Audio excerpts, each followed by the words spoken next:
Hello everyone, Nuclear Taco here. Glad to be here today. And tonight, I'm going to be one of your commentators for tonight's first open bracket tournament for Intertwining Fates. Got 11 players here tonight. It's going to be a great night. Again, really excited to be here. And of course, my fellow commentator is Midori, aka the one and only Mido. Yes, sir, the one and only. What's good, Taco? Thank you for joining us and to have you here for our very first open bracket tonight. I'm really excited because we haven't been able to hold a good tourney in a while, and to be able to do so again under the IF name really brings me joy to my heart. And it's always a good thing to see players going to represent the BBTAG, as always. We got a pretty decent bracket tonight, wouldn't you say? Yeah, like I said, we got 11 people, a lot of strong players here tonight too. And for our first stream match, we got already a really good one. We got Hachi up against Sonikin. Alright, and he's sticking with the Narukami this time. Now, Hachi does swap between a lot of characters when he does play the game, but the one constant is the Akihiko, of course, so I am curious to understand why the character choice. Maybe because both are relatively decent at anti-air and part the other jab in the air, so who knows, maybe that's how we'll go about it. What do you think? Yeah, I was just about to say, in my opinion, I do agree with the answering, but I think a big part is also like the lockdown pressure. Because both Akihiko and Narukami together in the corner can do a lot of lockdown, and that's like a big weakness that part has in general. Agreed, but we're not really going to be having too much lockdown when you can't lock the character down to begin with, and it is not looking very good for Hachi right now, where you're already down to the final hit, and getting mixed up, unfortunately getting bursted out due to the early recovery of the air dash. Narukami fully healthy here, just letting that... Oh wow, okay, I was gonna say she got hit, but Akihiko healing in the back, and even bigger hits here. Nice block on the wall. Oh no, the happy birthday from that? That's death, they got all the meter in the world. Yeah, that's deep news for Didn't even need the second assist there. Ooh, they went for a style combo already. They did not need to do that. Nah, the disrespect is real already. This is the first round of the night. Yes, sir, and they're talking in chat as they go along, which I think is even funnier, honestly. Get ready. They do a sick combo and they're shit talking already. Sonikin, get your ass out of here. That's crazy. Nah, the Discord chats are some of the best parts of these tournaments, I swear. Wholeheartedly agree. Almost as good as the gameplay we've been fed so far. So, what I'm thinking from Hachi is that they didn't really do much wrong, honestly. They just did not defend that well on defense, and simply get hit well. Ooh, yeah, I'm guessing right they're gonna do, because we're gonna be picking up with the 2A link here, getting meterless damage, gonna get the safe jump. Oh no, popped out of the 5A. It's alright, we come back with that drop. Happy birthday, that made me sad, not gonna lie. Even if it was a drop, this is still a pretty advantageous spot. Is what I would have said if we did not get happy birthday straight after. It's going to be a decent amount of damage, especially after a crossroad. Still, this is not a bad situation for Hachi to be in. Ooh, beta that DP. This should be a deadass with the right conversion. Ooh, actually spends that meter though. Alright, but we're gonna get a lot of good pressure here, because now F is stuck in the corner. Play it safe, don't shoot the burst here. Get a nice 5 started. Oh, that didn't combo. Okay, do we... Thank God. I was about to say if you did not kill. But yeah, no, that's a dead character. There's a lot of weird decisions from Hachi right now. I'm not really sure what's going on there, but what I am sure of is how good of a push block that was. I can't say the same for that Resonance call though. No combo. These two are just doing things. No punish on the super either. Scrapping. Oh my god, he got baited with that throw. That's so unfortunate. See, this is one of the big weaknesses of Sonic teams, though, is that the hard pressure is really good, but when they get to solo S, obviously because it's S, they have to put in a lot more work in order to get out safely. Granted, S is a neutral character in quotation marks, so it's not a character that is fundamentally flawed in neutral, per se. They can scrap what they need to. It's more so just the defense and the Abare that really hurt them in the long run. If they get blocking, then they're going to be staying there for a long time. So, if it does end up getting to that point, then it's probably GG's, especially what we saw with the habitual tech that Sonikin has been showing time and time again. They've been doing that a lot, whether it's this turning or another, and I think that could be a pretty big downfall of the community. Oh, we're not blocking cross-ups here. Shenanigans off the radar. Tried to air-to-air heart so that she wouldn't get her game zone started. She's going to be able to DP out of the 5C. Most likely wanted a 236C in the air. Interesting use of this meter. Ooh. Okay. Ooh, unfortunately that overhead's gonna let them get in, and no, drops the side switch there. Yeah, leading to the cross-up situation here. Not a good situation for Sonikin to be in, but it's going to be even better when we get the swap here. Nice whip punish on the 2B. Tried to hard bait the burst, did not want to deal with that. Just going to cork in. Tried to react to not being in blocks down, but unfortunately he was a little too late on it. Slowly but surely pecking away at Sonikin's health here. Hachi with the lead. Yeah, right now Hachi is definitely just putting on a lot of good pressure. Definitely has the lead in health too. Sonikin definitely has to be careful when trying even assist because Heart's also looking low on life. Ooh, swaps in, but isn't able to punish that. I'm shocked that did the combo, but they tried to go for the throw and unfortunately was going to get hit by that. Did not allow for the wall bounce to actually happen there and got super through their troubles. Getting hit on the way in, trying to go for a 2D lead, and that's going to be a mix-up that they're not going to block because they're going to go for resonance instead. They do have the health lead, so this doesn't look as bad as it could be, but that could change very quickly with this combo. Alright, now we're saying neutral, and is able to just one-touch Heart, but now deals the F, and unfortunately drops that combo. Not gonna be able to kill here, but now it's just up to one more mix situation. Yeah. Okay, they recognized they weren't going to kill, so they were going to take the plus frames resonance here. A little too far to punish the 236C. Didn't hit confirm that one either. Just going to go through the air-to-air. Oh, drops the combo again! It doesn't matter, we got the instant overhead and the conversion. Hachi taking game 3. Okay, so a lot happened in that round, to say the least. There were quite a few interactions that definitely could have went better on either side. Namely, Hachi actually confirming his hits. That could definitely help. It worked out in the end, but damn. Yeah, you know, we could definitely do without so many drops this early on in bracket too. These guys are just playing with my heart here. Agreed. We do not need the emotional roller coaster this early on. We have a couple hours ahead of us, and we don't need to deal with that right now. But we are going to be dealing with some clashes. Nice DP, recognizing the situation. Bait the throw, but drop the combo instead, losing all of their momentum. Going to be carried all the way to the corner, and with a decent starter here. Heart getting started is not where you want to be in this game. Giving the momentum to a character like this is the worst thing you can possibly do. Yeah, especially with a burst point like that. This is not what you want for Hachi. Alright, fortunately does drop the combo, so Hachi does have now a better chance to get started against Heart, and gets the cursor in, and will be able to combo as well. Alright, now this is where Hachi can start to get going. Oh yeah, did he get the single hit 2 and 4D under there, so they weren't able to do what they wanted?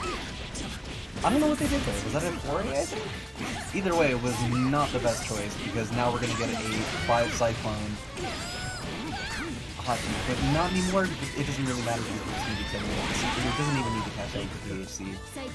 This is the exact situation we were talking about before. The solo S, especially on defense, this is not going to be his best play. Oh, maybe they drop combos though. Punish? Yeah, there we go. Hachi taking a 3-1 over Sony here. What a scrappy set.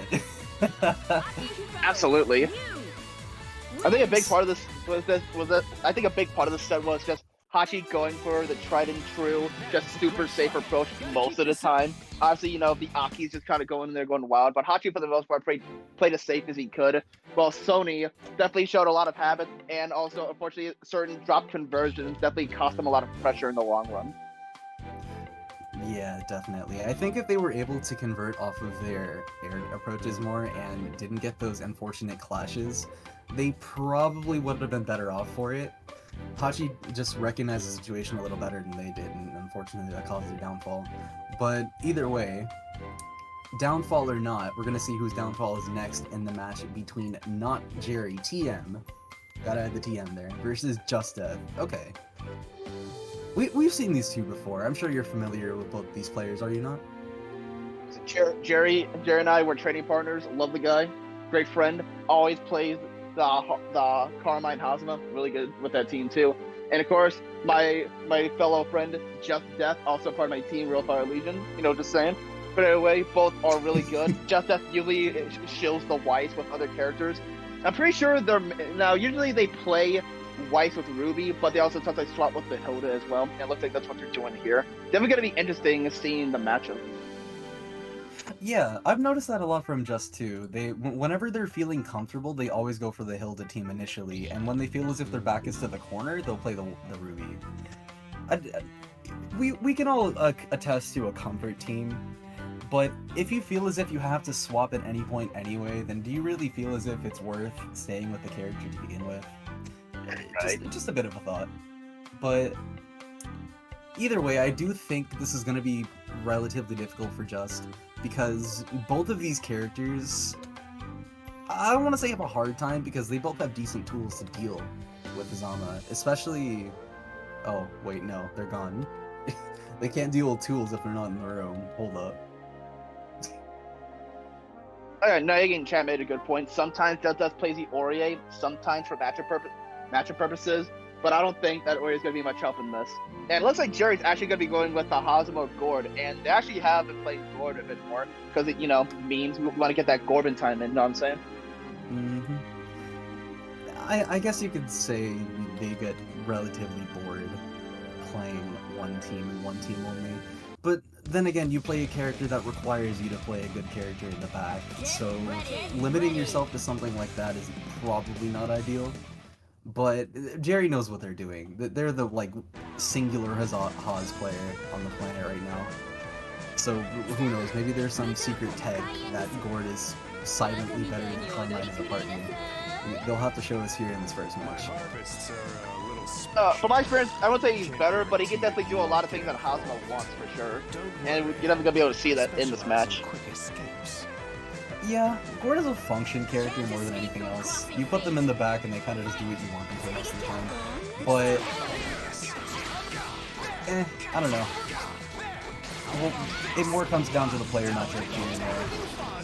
Especially if Just is going to be taking those command reps, already setting them up in a situation they do not want to be in. Full combo here. Yeah, getting teched out first as well. Using all of their resources this early too, definitely not a good sign. Weiss is recovering in the back. They're going to be taking some nice early here. That was a good push block, being able to get out of the pressure and be able to enforce their own. So that's something just up. Carrying them all the way to the corner, putting them in a good position, setting them up all the way over there, and getting the overhead as well, setting it up immediately. Gonna be able to get the 5C energy here, force the block. Ooh, jump away? Yeah, punish with the 4P. There's a ton of untech time on that, so they are able to do what they want with it. Nice pickup off of the 6P, not letting Haz move around the way they want to. Gonna be getting a simple route here into the glyph set. Force him to spend the meter. Yeah. Forward 6P coming in clutch once again. A nice duck under vision, just to make sure that they're not doing a little bit. Block? Potentially that character? I don't think so. Not enough damage on either super. Yeah. I actually don't agree with this Kasha at that point in time, because they're building so... You know what, never mind, doesn't matter. Just press 5C. Who needs analysis? Just press the overhead button. It is technically faster than the other ones, so... Alright, sure. Alright, Jerry cashing out that super to get a safe resin along with the combo. And now we got Weiss by herself. It's gonna be a bit easier for Hazama. Not too easy though, because Weiss also does have a good foray, and characters with forays that are really good against Hazama because you can use foray to option select most of their chains. Yeah, something like that is going to be able to make it a ton easier for them to move around, especially if we're going to be DPing like that. Just trying to lock down this Hazama as much as possible, but we're not going to be able to do that if we're going to be DPing out of the safe jump right there. We're going to be caught in a game-winning combo. Jerry coming back from the depths here. Solo Haz pulling it their weight as they usually do, taking game one. That's so unfortunate. Like I said, you gotta use the foray. Don't DP, because there's a lot of times where they can make themselves safe like that, or just go completely past you too. You are ripe for harvesting. Yeah, no. Hazama's definitely a tricky matchup in that regard. You have to play as lane as possible, especially when you have a lead like JxstDeath in that first game. Hilda probably has a more difficult time doing so, because her buttons are relatively slow and most of them are pretty committal. So I don't think she has a good way of blocking chain and committing to something to force him to stop doing what he's doing.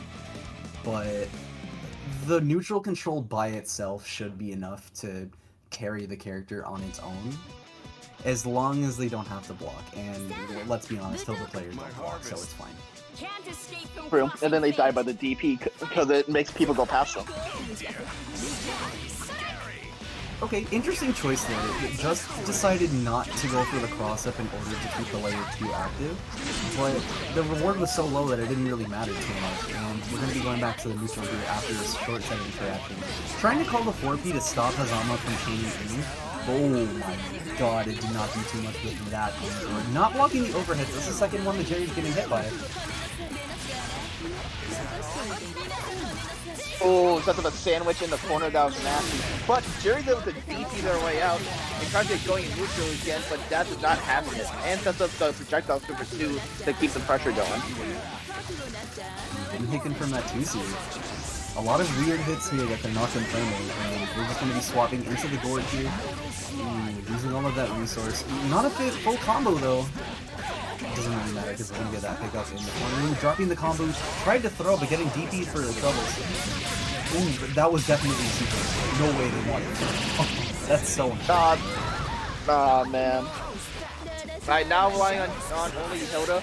And Hilda can do good, but against Hazama with their really good mobility, it's definitely going to be hard. And yeah, Jerry's going to take that round. Yeah, at the end there where Hilda whiffed the 5A, you could really see the whole whiff punish thing coming into play. Hilda is not good at whiffing buttons, anything that isn't 2A anyway, and that really came into play when it comes to a character that, like Hazama, that can move around the screen relatively well. It is definitely not an easy matchup to play on either side. I'd say it's probably one of the more volatile ones, and I think Just agrees because we're swapping to the Yumi here. They do not want to deal with that anymore. Just press 4A on either side and they'll get a full counter hit combo. Man, I need to Yumi 5A and you win the game. At least that's the thought process. Yeah, exactly. And not having the whiff recovery is definitely the big thing there. Really not worrying about whether or not Hazama is chaining at you is a good mental block to have there, just to make sure your other choices are a lot better for it.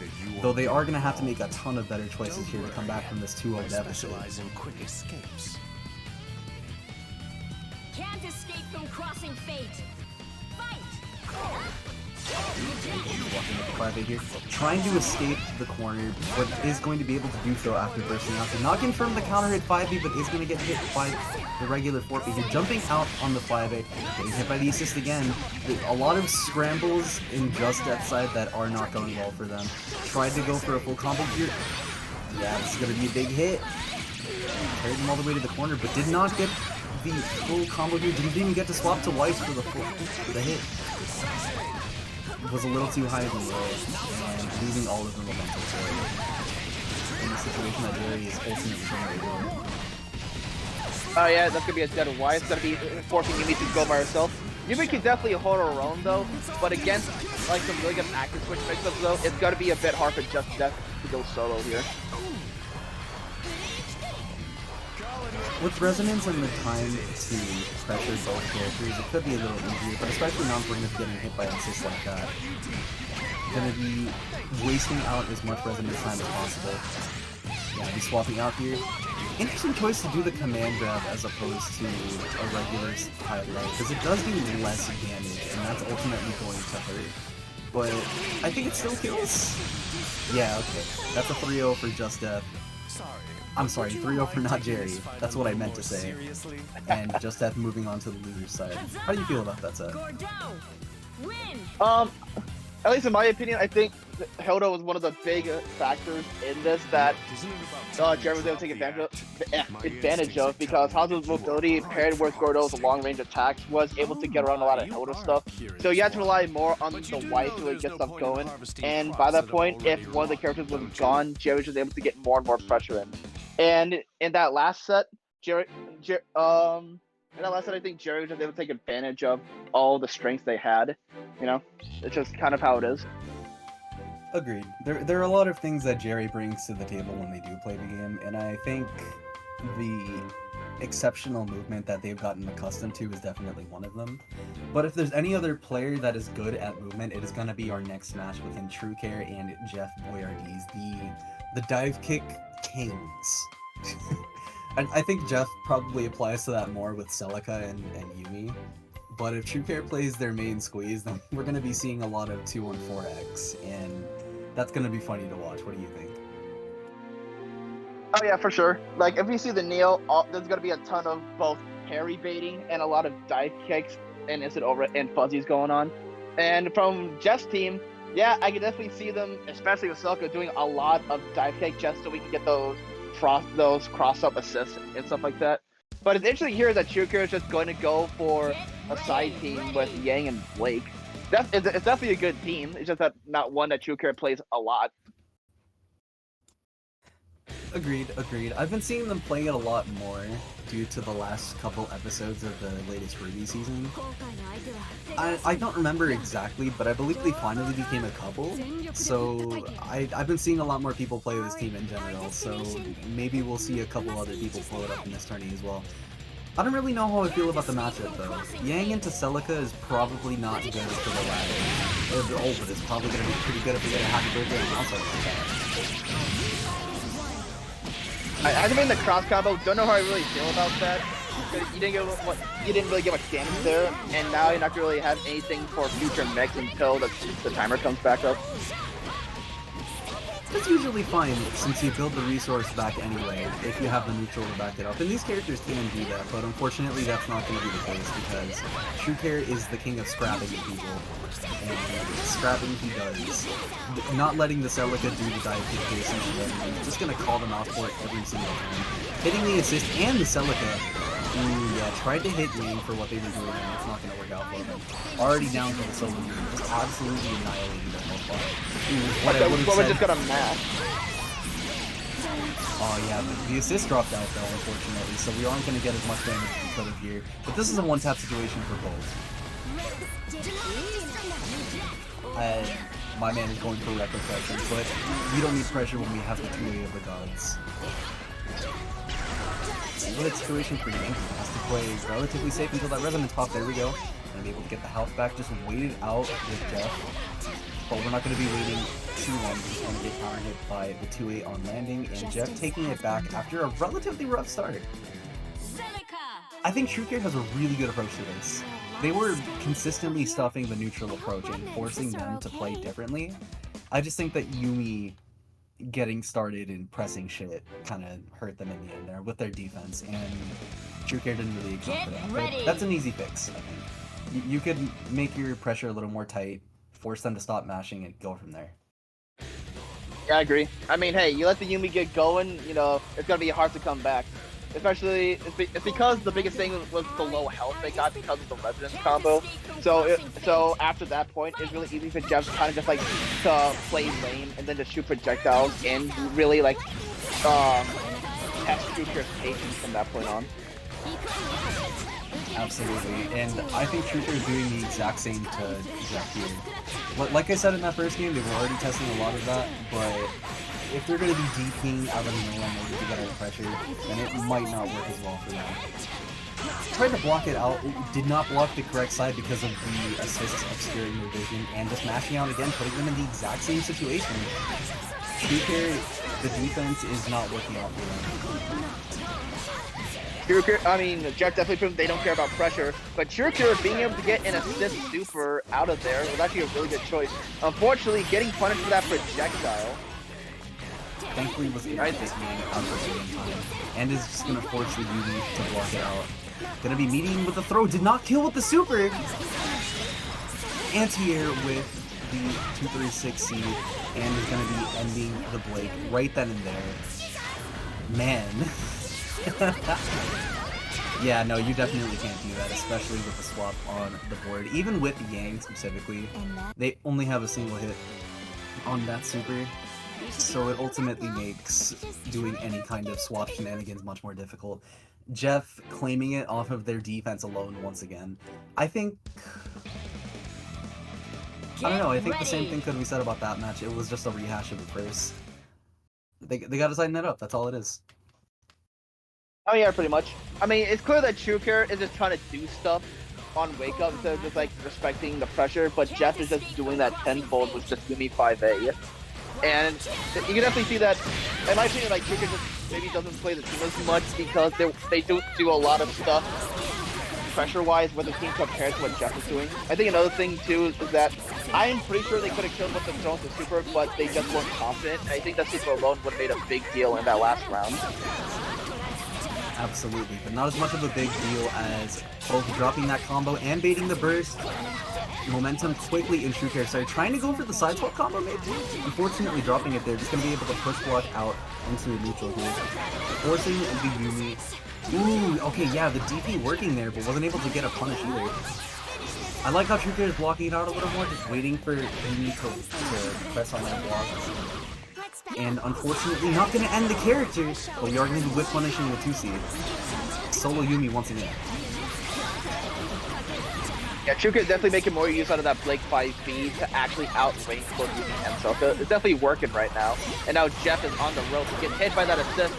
Not going to kill, but we get one more mix opportunity here. The DP, we escaped though.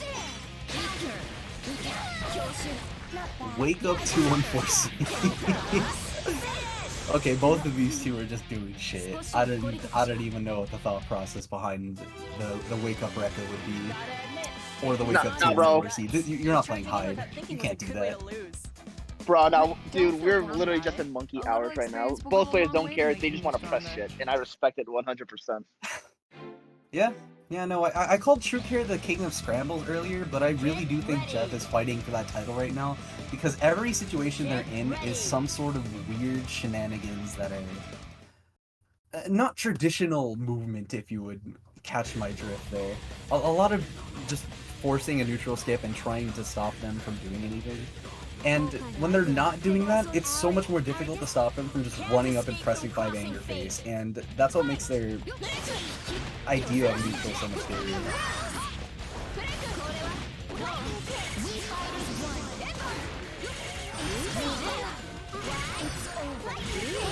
Spending a lot of time in the air, tried to go for the 2 and 4A to make themselves safe, but unfortunately is not going to be able to do so, and takes the full combo for it.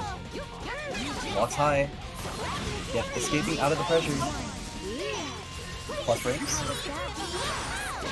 Blocking the 5C. Ooh, and Jeff tried to mash out of it too. Missing the DP combo, but unfortunately is going to be getting hit out of it regardless, so we are going to be not even having to spend the meter. Very last hit is going to be killing with some DBZ type shit. Bruh. Okay, no, that's even more than bruh. Why are you dropping your combos? Come on. Alright, good damage on Yumi's end, but definitely got to work to open up Truecare here. But hey, DPing, you just gave him the kill. That's exactly what Jeff wants. No, actually isn't going to be able to get enough time to do so. And now we got Yang and I Burn, where she's a lot more powerful. And gets hit by the overhead too. There's going to be a lot of damage.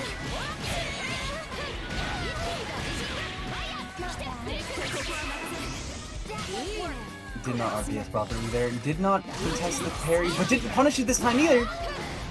Oh, missed the confirmer, was a little too high off of that JB. Is really trying to make something happen here, just throwing out a bunch of meter.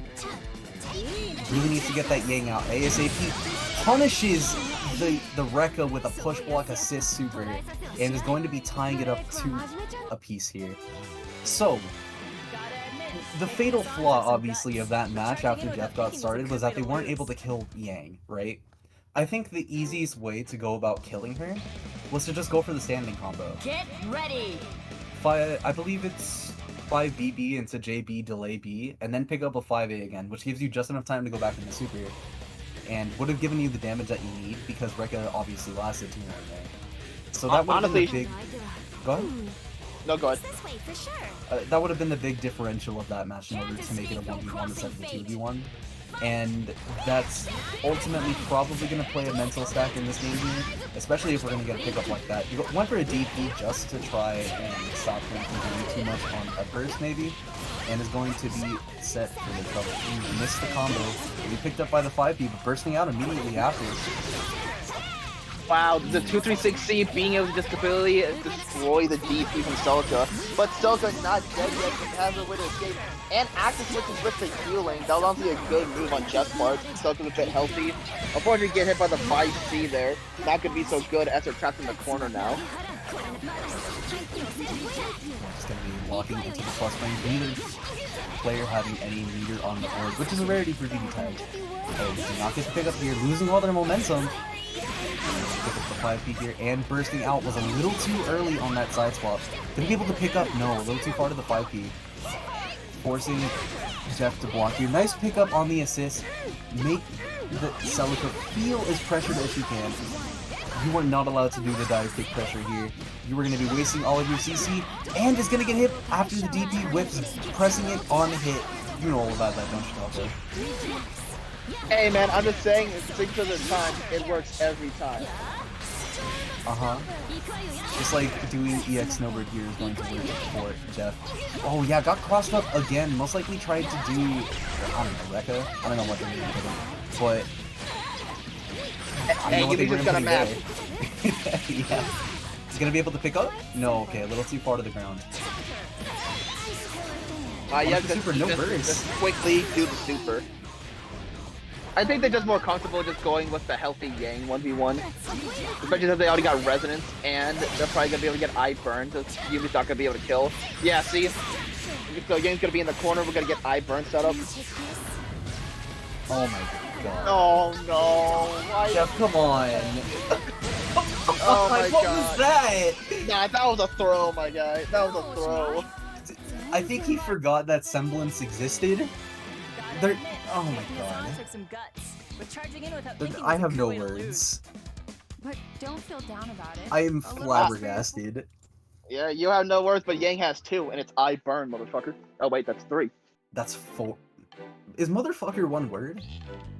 I think it's one word. No, because mother is one word and then fucker is another word. Yeah, that's definitely 2 words. Okay, but I've never seen anyone actually put the space between mother and fucker. I definitely do. Look, but you definitely don't. This Before entire conversation by transitioning into the next match here, we are going to have HC Shark and Caderade. Okay, we all know Caderade, right? But I don't remember who Shark plays. You'll have to fill me in on that if you would. It's been a long time since I've seen Shark play. I'm pretty sure they have a Jin though. Jin, okay. I can only think of a couple other players that played Jin, and effectively at that. So I do want to see a little more of that if we could, but it's gonna be a tough match regardless. Caderade, obviously one of the most renowned players in the BBTAG scene right now, and I think Shark is going to have the work cut out for him in order to accentuate their team's strengths, especially with a team that's just as strong in that regard as Weiss Kurogane. Something that's relatively scarcely played due to the difficulty of Kurogane in an effective manner, but Cade does bring a lot to the table with it, and I always love to watch them play. Absolutely. Obviously, everyone knows him as Mr. 2022. Cade's got all the execution to be able to play this team to its maximum potential. One hit, and you're easily eating about 10k, and have to deal with the mix. Honestly, a big thing with Cade is that he's really good at pressure and really good at capitalizing off that pressure. So once he starts going, it's gonna be a lot of work to actually put the pressure onto Cade. Absolutely, 2000%. It's gonna boil down to the neutral interactions more often than not. And as they go about it here, either of these characters could very well win the neutral here. I think Weiss has the advantage due to the ability of just pressing 4A instead of 5A. Yeah, just like that, Caderade already looking for the 5A, just checking Shark to see what they're gonna do here. Anti-airing with the 5B, and gonna be... I like the combo routing there from Shark in order to keep the same side, and is gonna be able to mix up with the overhead here. Put Weiss on death's door, but nice block, especially on that burst. The offense here from Shark is looking really strong. I also like that they're using the projectile there in order to keep them blocking so they can safely set the next. And oh my god, with that pickup there, that's gonna be a dead Kuragane already. Has to deal with has to contest with the solo Weiss with only level 2 residents. Definitely gonna be a lot of work cut out for Cade. And unfortunately get hit on their way down with the 2-way and should be able to secure this kill. Never mind. Pixel. Yeah, DPing out. Do it right back. Okay, damn! Alright, Shark, I see you. That was a really good round for them. They got started once and didn't go from there. Now, granted, it could be one of those things where Cade is just looking at what they want to do and applying their knowledge from there. Because not a lot of Sonikin players go for the projectile meaty solely because of how it can work. But it seems like they know what they're doing, especially after a pressure sequence like that. Really taking Cade off guard and going to be forcing him to be a lot more conscious on defense in order to escape whatever they just put them through. Yeah, Cade is definitely a player that definitely likes to get the download on their opponent, and once they do, they can start cracking them down real fast. But let's see how the neutral interaction goes. Yep, there's a foray. Weiss definitely having the advantage in many round interactions just with her foray alone. And now see, we got Cade doing the pressure, ending with DP and comboing off the DP. Love to see it. Oh yeah, was a little too low to the ground to pick up with the 2 and 4A. Wake up throw. The Guilty Gear player spotted. But gonna be able to get a full confirm off of this. Oh, unfortunately dropped the JB. He's gonna be able to get a throw for that as well. A little too far for the glyph to confirm, but tried to instant overhead. Did not recognize that the assist did not hit, and that is potentially gonna be a dead character question mark? Yeah, no, especially if we're gonna be dropping. Tried to press into the Weiss. He's gonna be able to swap back into the Kuragane, and this is potentially pretty bad for the S. I'm gonna have to tech out. Yeah, nice block on the overhead. Okay. Getting all the cash for the slash guide, I respected all the plus things. Gotta be thrown out though. Unfortunately though, with Celica not being in her enhanced state, doesn't really have much opportunities for many combos. Oh yeah, did make the right decision to jump out of that situation, but was a little too far to punish Weiss first. Is gonna be put into an empty lane cancel situation. Ooh, yeah, I like the use of the double JBA though. And the use of 2 and 4B, because it is only -2 on block, so if you are not fast about pressing, you will get hit after this tutorial. That is only a 9-frame gap. Yeah, gonna get caught back here, slowly but surely whittling down this defense. Cade answering back, putting himself on the board. Yeah, it's gonna be Cade tying up on a piece. And yeah, like I said, you get put in pressure by Cade, it's gonna be hard to get him off. And also, you need to read everything he's doing too. Because he got hit by that cross up, but they have to deal with Naruto 4A, and then be able to just get back immediately with Slash Guide. Cade definitely knows what he's doing when it comes to pressure and being able to convert off of any straight hit. Absolutely. If Cade is known for anything, he's probably one of the better players at converting his hits. He's so familiar with a bunch of situations that he's most likely lagged out to spin in while playing players, because we all know players in BBTAG are crazy sometimes. So answering appropriately is always a good thing, especially when you're in a scramble like this. Nice routing on HC Shark's part in order to force a situation, but we're going to be forcing another one by just holding up back Corpy. And, oh yeah, not blocking the cross-up. And swapping straight into the Kuragane, even if they do not have the confirm for it. Really blocking it out and not wanting to deal with anything. Gonna be able to super out here and kill the character. I like the delay on Cade's part in order to give the assist to come back in as much time as possible. Absolutely. Ooh, trying to convert there to 2-way, but a bit too far. And F is just gonna be able to DP out. Ooh, get the cross of JC, that is what they're gonna need. Unfortunately though, not a lot of time to be able to jump cancel and punish converts. Now it's to deal with more Weiss pressure. Alright, so we're just jumping back. Ooh.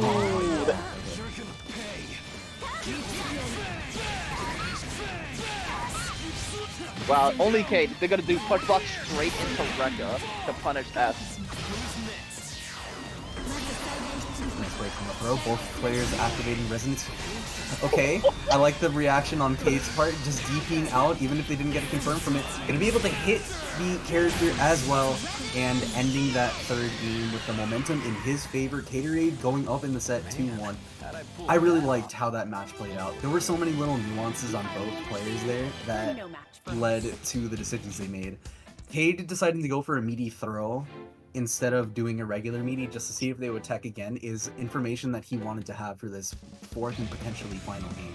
Just little things like that make Cade the player that he is, and I'm looking forward to watching him apply it here. But then again, Shark has been showing that they are able to keep up just as well. So if they adapt their defensive habits and remove them here and now, I think they'll be okay. Absolutely. Me personally, though, that DP reaction was my favorite part of that round. That was just hilarious interaction right there. Honestly, I was kind of sad that Ash wasn't able to punish that. It is what it is, though. Alright, and we got Sonikin fighting being, but we have K just with the DP. That was a good reaction on his part, and able to get that low in, and we're going to convert off this too. Nice stuff from K so far. Alright, gotta get this cross combo set up. Get the standard, not gonna be able to pick up. We get that throw in though, that's exactly what they need. Ooh. Yeah, that's the third time they've teched back and gotten hit by the overhead there. They clearly have not been in that situation before when they tech at a certain direction against the safe jump, and it is really costing them. And we are going to be going back into the Kurogane here, wasting as much time as possible on this resonance. Going to be able to cash out. No, not into the super nice block. Just getting thrown again, and the absolute sweep on defense here from Cade. Like we said earlier, he plays as slowly as possible, as slow as he needs to make sure that he understands every facet of the opponent, and I think that was just on display with that fourth game.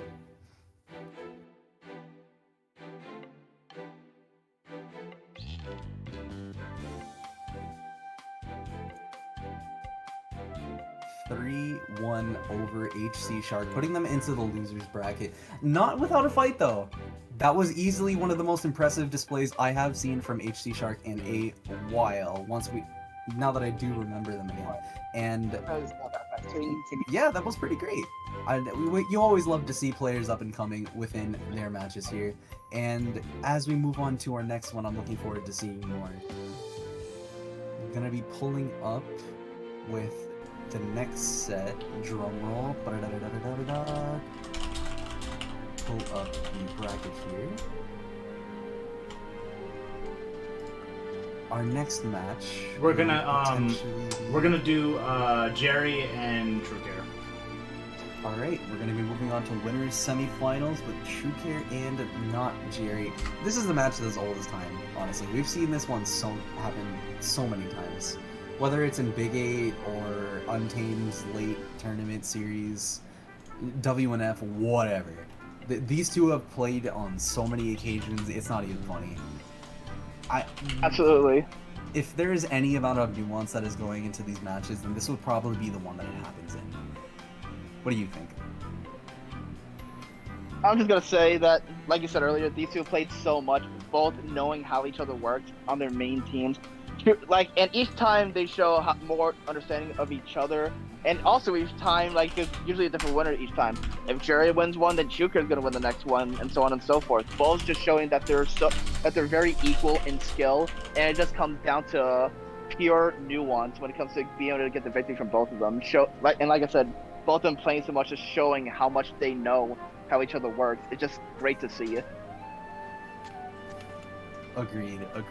I think if there are any two players that we watch nowadays that have been neck and neck for as long as any other player would be, it would probably be these two. Sonikin has been up there too. There's also been Sykes and you, of course, but these two probably have the most notoriety to their names, and I don't think we're going to be seeing that in this set, honestly, because neither of them are playing their main teams.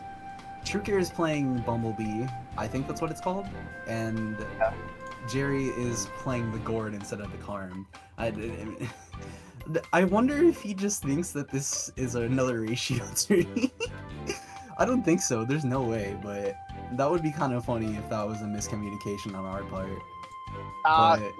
Jerry and I have fought a few times this week, and he's just been using the Gord Hazama a lot in our matches, and some of it's for fun, but it's also just because, you know, it's Gorb. He wants to be able to use Gorb for means, and it's just great. And he definitely wants to use it in tournaments just because he wants to get the crowd to get some Gorbin time action going. And True Care now, I think they're just playing around, but they chose Seth Tager. If they actually go with that though, that's definitely gonna be hilarious. That is kind of ironic that they chose that team specifically, because True Care, I think they're probably one of the most adverse to playing grapplers. I don't think I've ever seen them play anyone with a command grab besides Neo, and I would not consider Neo a grappler. Shocking, I know, but them's what it is. But Jerry does the same thing. He whenever he's messing around, he also plays the Taker plus Adachi.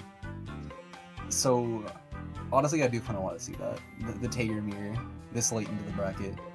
We gotta go. We move. Alright, now just wait for Jerry to get in here.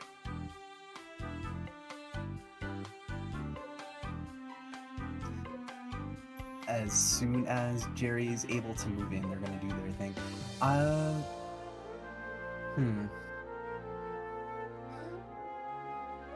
Something I think that Jerry is good at in terms of working around True Care's game plan, because, well, as we know, True Care is a pretty mobile player. They like to be in the air and force you to come to them.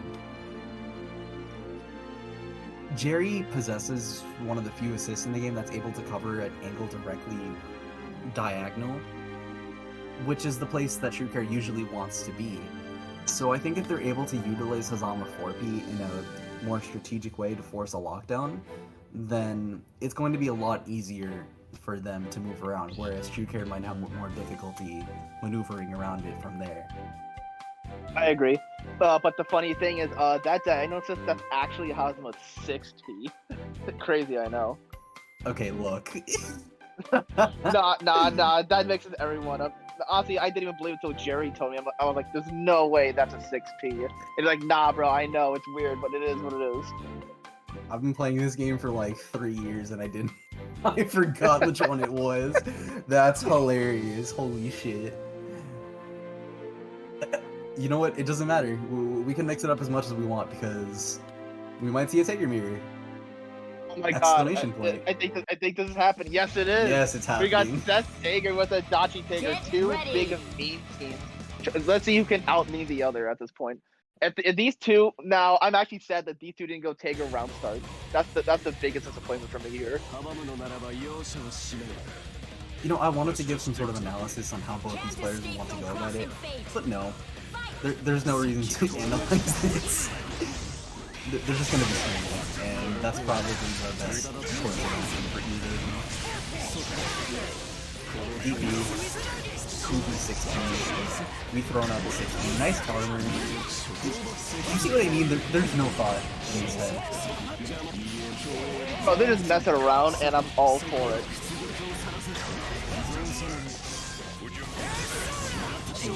The neutral 5C. Let's go. Honestly, the orbs is the biggest factor in this neutral, though. Like, they can both do shenanigans, but Jerry is the one that still has to watch out for orb setups. And Magnus is because they were dropping their combos just for that. Gonna have to worry about exactly that, and is gonna get a full combo for it. Oh, we got those? We got those ones. Let's go. Backdashing for the Oki. Tager against Adachi. Yeah, it's oh wow, okay, Magnus is screwing him over again. Bro, that is Tager. Well, we do get that Geodyne set up, and that should be a dead set. We don't even need to spend meter on that. They actually know Tager's combo. Yeah. Y'all gotta get out of the lab. Okay. Nah, bro, these guys are so tryhard. They lab them. Bro, the Tager high roll. Come on! No way! Why did you get hit? like your grandstand, don't you, Adachi? Neither of them I command think your grab time in this the entire force time, was which kind of shocked me. Sonikin in chat saying, I knew Jerry was the superior Tager. He has that dog in him while playing Tager. Bro, they're playing Tager. Stop. Nah, look, ready. Jerry makes this team looks like it have synergy, bro. No way, no way it doesn't. Tager 5P the mid plus Adachi Azio also a mid? Gas. Dude, the unblockable mid. They're too good. They're too good, man. Don't you love getting mixed up by the 18 frame low on the 40 frame jump? It's my favorite. Yeah, gonna force the block here, just gonna push block out. I find it really funny how they're just not able to get a conversion off that 60 because how fucking slow it is. They're trying to call it, they're trying to make it work. It's just not. Oh, all I'm hearing is Tager, and then Tager just taking a million years to turn out the Sparkful. He's a big boy. You gotta give him a second. Oh, Nice we almost had that anti-air. scoop.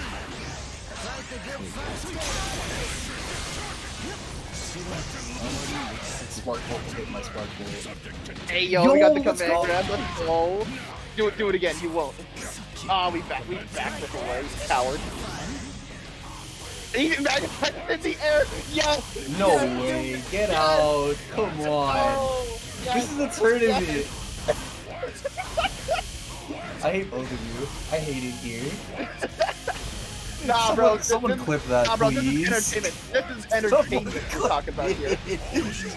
Okay, there we go. Why is he punishing the way? Are you serious? Okay, I thought Geppi was gonna work for a second. I would have been tight. And we got Jerry just going for the super. Love it. But now Chuka's got to get his gift back. He's got to build up the meter just to do it to Jerry. Yeah, command grab, baiting the burst. That was like the only semblance of something normal happening. Just kill the character, please. Oh my Thank god, you. a normal Hachi combo. Holy shit.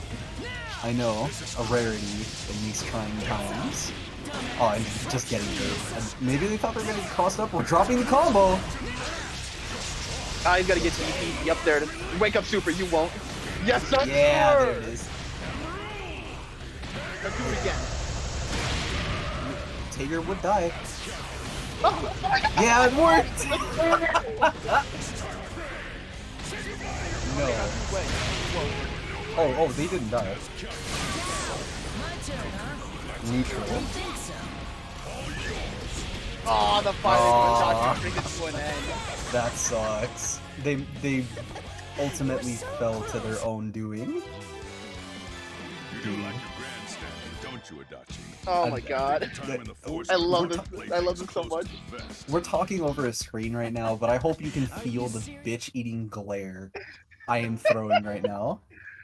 And I hope you got to see the stupid shit-eating grin on my face right now. Fucking hate it here. Alright, tournaments are cancelled. It's over. Intertwining Fates is closed. Leave. Intertwining Fates is, you said Intertwining Fates is closed? Okay. Yeah. Different server. You don't know that? Oh no, that must be the bootleg version of the server. We're simply too popular. Just like this combo would be if... Oh my god, standing low! Bro, No, get convert. hitting by the 12 frame 5A. Yeah. I come on, do that air grab. No! They had the same idea too! I fucking love this. Alright, Jerry getting punished for that though. Come on, Jerry, get that grab. Do it again. No, couldn't convert that. Tried to. No, why did you push what you were minus? We pressing buttons? Oh my my god, the helmet God. everywhere. Yeah. Uh-huh. Bomber through. Getting ruined by the orb setup. No! This game's... How many times did he forcefully put himself into the command grab? Nah, dude, you know, I think Trigger did it for the meme, and I give zero shit. It's amazing. You do like your grandstand, don't you, Adachi? I think your Nah, time in Jerry the Taker force got that was dog in him, y'all. close to the best. you seriously lecturing me? It sucks. You remind me of an old Nah, this is what entertainment's about. This is what it's all about, man. Bro, I'm we dying. can't be. Nah, bro, we can't be all serious and shit. We need some shits and giggles splashed in there, and they definitely delivered. I love this. Oh fuck. Hey, Mata, you good, bro? Bro's dying from the humor right now. This is Shuker's fault. I blame him. I know his ass is streaming. Get him in here. Tell him he's bad at the video game. Hey, Shuker, you hear that? Your ass is trash. Your ass. This shit is ass. Okay. Back to normalcy. You know what? You know what would be more ass if we wouldn't play the next match, which will thankfully be Cade versus Hachi. Okay. You know, I need a moment to calm down my voice. Why don't you explain how this match is gonna go? Dude, go drink some water or something. You sound like you need it.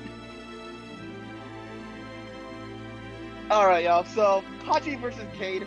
You know, so we're gonna have some more normal BBTAG. Oh, who am I kidding? This is BBTAG. It's jank as shit. We're probably gonna see more jank shit with Hachi and Cade. But, you know, definitely not gonna be going for the complete comedic moments that Jerry and Chuka were going for. So, in this, we're definitely gonna see Hachi. It looks like they're going with the Aki Rana. Definitely a good team for Aki. And Cade still going with the Weiss and the Naoto. This is really just gonna be like who can pressure each other more. So basically, here's how it's gonna go. One's gonna get the neutral interaction and then get their pressure going. And it's really all up to the other guy to get out and force their own game plan. So at this point, it's gonna be whoever can do more pressure and get better hits off of it. But unfortunately, the black screen of death is appearing and not gonna let that happen, at least on my screen. I know we were doing so well. We were doing so good. God damn it. Oh man, come on. Alright, so they gotta do the lobby trick. They gotta do the lobby trick. I'll ping them. Hold on. Okay. But yeah, to pile on what you were saying, I think Cade has been focusing on the Weiss Kurogane for a little bit now. I think they've been doing that for, I want to say like 4 or 5 tourneys now. I've seen them go to a couple Big 8s with it, a couple WNFs. They've been going back to their main team. And I don't know if this is their main team, because personally I would consider that a Akatsuki Kurogane. But they've been sticking to the Weiss for a really long time, so who knows? Maybe that is the case. And if it is, then well, you love to see it. More Weiss is never a bad thing. Yeah, I agree. I definitely do consider Akatsuki now to their main shill, but I definitely saw them last year play some Weiss Kurogane. Honestly, I think they're just trying to pay tribute to Hashimo winning with Weiss in the Big 8, and like, oh, you know what? Bet, I'm bringing back the Weiss too. You know what I'm saying? Yeah, that was definitely a good moment for Weiss. Winning Evo with the mid-tier smile. Man. Hashimo really is just goated.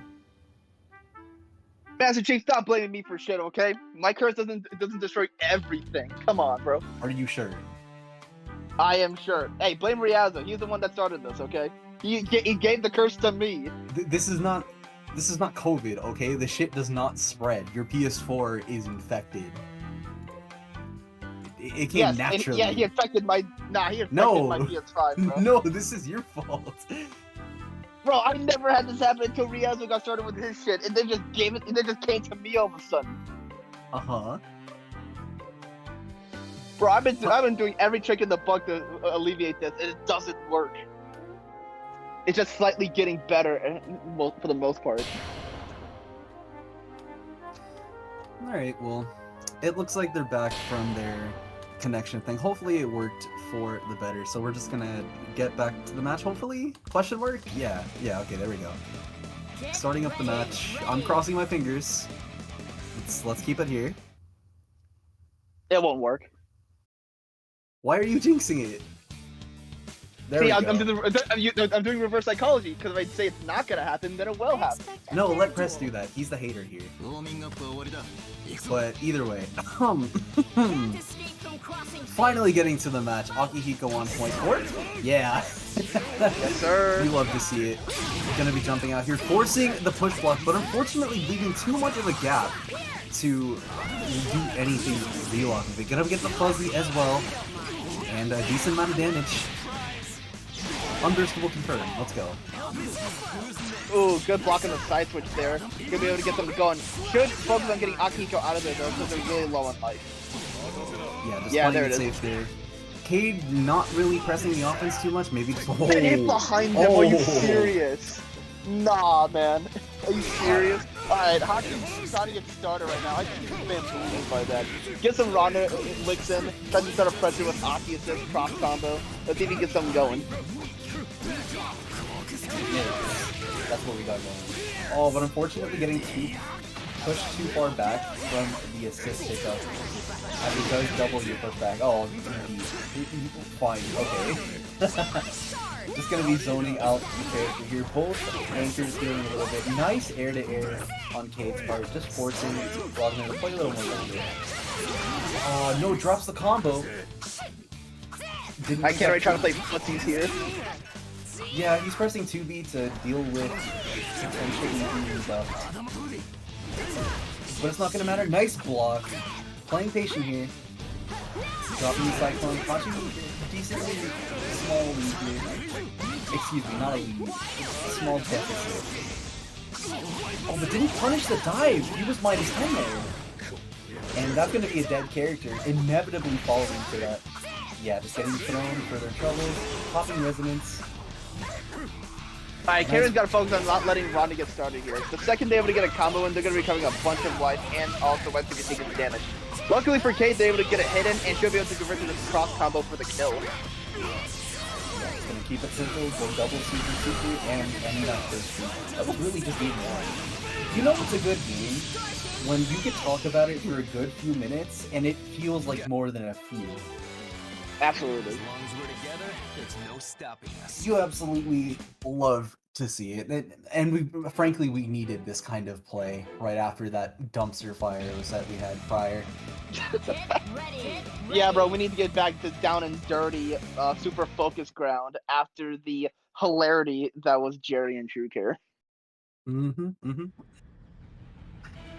Dirty is correct because as a Weiss player, As long as I bear the Weiss on screen is parading the racism around. Yo, Pressing that 6A? Homophobia. but dude, that's just racially motivated, bro. Absolutely. This character would hate. Oh, I hate that too. I would hate that. But I don't hate that push block because that was a good adaptation from Hachi's part. Was not able to pick up from it, but is going to get some general pressure. Nice pickup on the 2C here. Getting a nice conversion from what they had. And is going to be, not rewarded for it because they dropped a nice adaptation on the push block. And gonna keep it burst safe. I didn't know you could pick up off of air at DP like that. What's up? Yeah, baiting the throw with a button. And slowly but surely chipping away at the Alright, Hachi being able to get out. Tried to jump away, unfortunately couldn't block in time, allowing Hachi to get started with the Ragna pressure. Alright, once just getting the Ragna reverse beats in. I would just DP around, and we can still combo for a hit. It's just a monster right now. Yeah, they recognize the spacing really well, and they were able to use it to their advantage. Solo pickup? No, a little too far. But it's going to be able to use all of that to their advantage. Oh, yeah, didn't do much with it, though. Was a little too scared to block. Didn't get the full conversion like they did last time. Didn't spend the meter, was not confirmed on the hit. It's going to be deeping out. Has to play really safe here. Does not want to overcommit with the Ragna. And he's going to do it anyway. Going to be a dead character. And that's going to be game 2 to Caderade. Dude, the 6P, dude, the Kurgan at 60 is just being able to hit Akihiko just so he can continue. Now, that was some good shit right there. Caderade is just that guy that is pretty much always aware of what's going on and usually is able to pick the correct option to go against it. Wholeheartedly agreed, and I think Hachi probably recognizes that because they are throwing out the Fuzzy's game in favor of fucking exploding you. Nah, bro, we just want Ooga Booga. Your health is gone right now. Taking the Susan. Honestly, if you want the big damage, full aggression, this team is definitely the way to go. And if you want more, you know, neutral stuff, definitely pick the Ragna. But let's see if this turret swap is what's gonna help Hachi here, because Caderade is in the lead by 2 points. And is going to be potentially in the third if we're going to be seeing more situations like that, because we are abusing respect right now. Is going to be able to get the pickup potentially? Yeah, nice recognition on the CC, and is going to be swapping into the Susan for the superior. Okay, here. Man, that was such a weird hit, and they already got AK off of it. Spending the bar, not too much damage due to this proration of the scaling. Yeah, nice burst on Caderade's part, recognizing how weird it is. Spending the assist, nice block. Tried to hit them for it, but Hachi is too proficient with those pickups. Gonna get the safe jump here. Nice block on the overhead. Ooh. Alright, goes for 2 DP there. I guess they just kind of autopiloted there to make it safe for first. No, they definitely wanted DP prior and just got 2 A's. Oh my god, he crouched under the J! Low profile. That's crazy. Almost as crazy as getting hit by that 5B.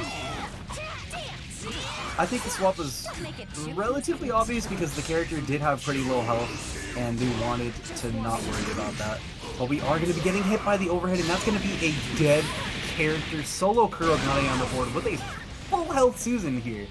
This suddenly went from manageable to fantastic. Ooh, being able to space out that 5B, that's going to be a dead Kurogane if they're able to optimize this combo. Yeah, you really need to be crazy with it. Just goes for the simple B&B, and that's going to be a dead character. I'm shocked they didn't even go for something even more simple just to make sure that it did kill. But either way, Hachi with the immaculate neutral there, showing that their character does not matter when it comes to playing the neutral, putting themselves on the board. Alright, Hachi's definitely back in the game now, definitely keeping themselves alive. Possible reverse sweep here, but Pate still only needs to win 1 more. And with 2 more potential matches to go, they could definitely get the re-download on Hachi's team and be able to pressure Hachi even more. Yeah. And then Hachi in chat saying, bro, that's the easy optimal. That was not the easy optimal, bro. We must work together to win this battle. Yeah, it is. That one's pretty easy. Can't escape. I don't know if That's it's better optimal, but... Well, either way, we're gonna call it out. Okay, that does beat multiple options, so that wasn't a terrible choice from Hachi. He knew what he was doing. Oh, empty jump low. You're fine. He hit so many overheads there, and none of them did it. But thankfully, the super is. Bro, Kade's kind of just not blocking those overheads, bro. Just letting Hachi do his thing. Ooh, something unblockable there with the Susan 236B. Yeah, isn't really much damage for it. Bastion on wake up, what are you doing, bro? I think he wanted to DC maybe, but couldn't get it.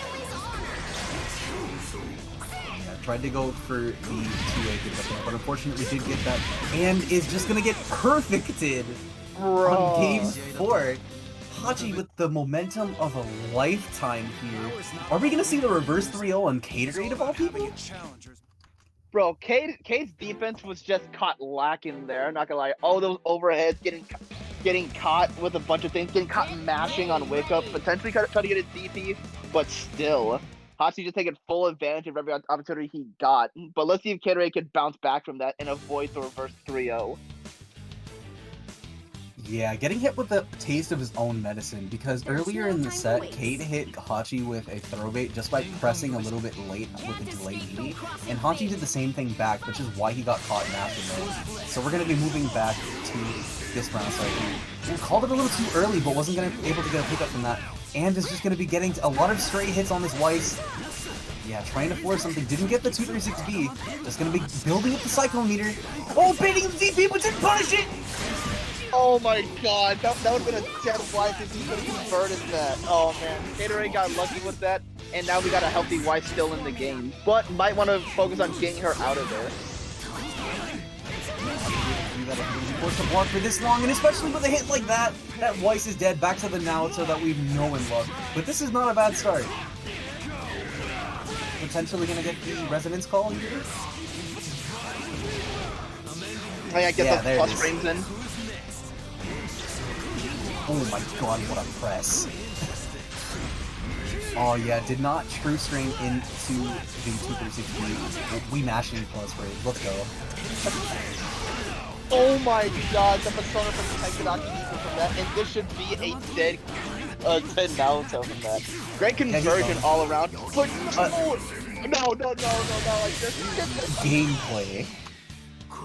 This is what BBTAG. This is BBTAG. This is peak BBTAG gameplay right here. My brother in Christ. And that's gonna cap off the reverse 3-0 sweep from Hachi against Caderade. Good stuff, but man. It's all about having a challenger's mentality. I don't care whether you're a god or not. Man, Just stop talking trash. that was a good match. But come on.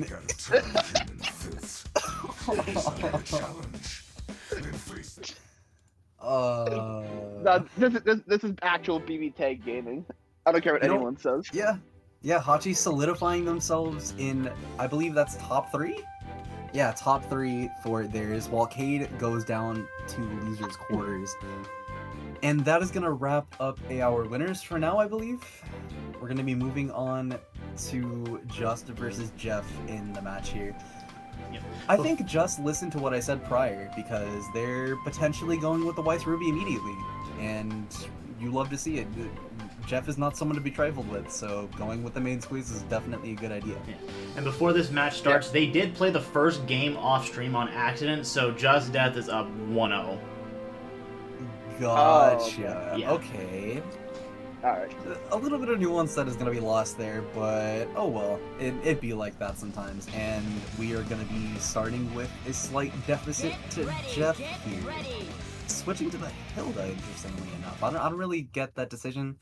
Maybe you can enlighten that a little more for me, Taco?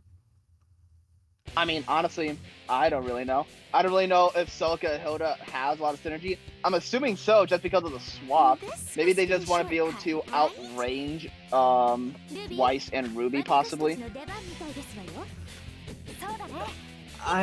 Maybe. But if you're trying to outrange the characters, then I don't think playing the Celica is the best idea. But either way, we're going to be going into it. And clearly JxstDeath knows what they're doing. So we're going to be going into the match here. Maybe that first round that we didn't get to see on stream was so ridiculously in Just's favor that they had to swap off of the Yumi. Who knows? But what we do know is that this match is going relatively well for Jeff here. Just smothering Just with how they want to play the game. Forcing them to be really defensive and just not really dealing with the dive kick that well. I definitely feel like dive kick 4P is honestly pretty strong on Jeff's side right here. Yeah, getting caught by that 4P again. I guess 4P is just like a really big thing that Jeff is having problems with, and Jeff realized that and swaps to Hilda. But if we're able to move like that around it, then we potentially do not have any more issues with that. Gonna be able to cancel directly into the super to carry to the corner as far as possible. Gonna be playing it decently safe, but wasn't gonna be able to pick up with that JB here. Yeah, nice super out, recognizing that they're gonna be committing to something and killing one of the problem characters, making this a decent matchup to deal with for JxstDeath, especially if we're not gonna be blocking. Oh, getting kind of lacking on defense. Luckily for Jeff's side, Ruby doesn't do too much damage after confirmed, so they're able to take a couple hits, but definitely don't want to keep that going. Alright, being able to get their hits in on Death. Unfortunately, we're going to be dropping that.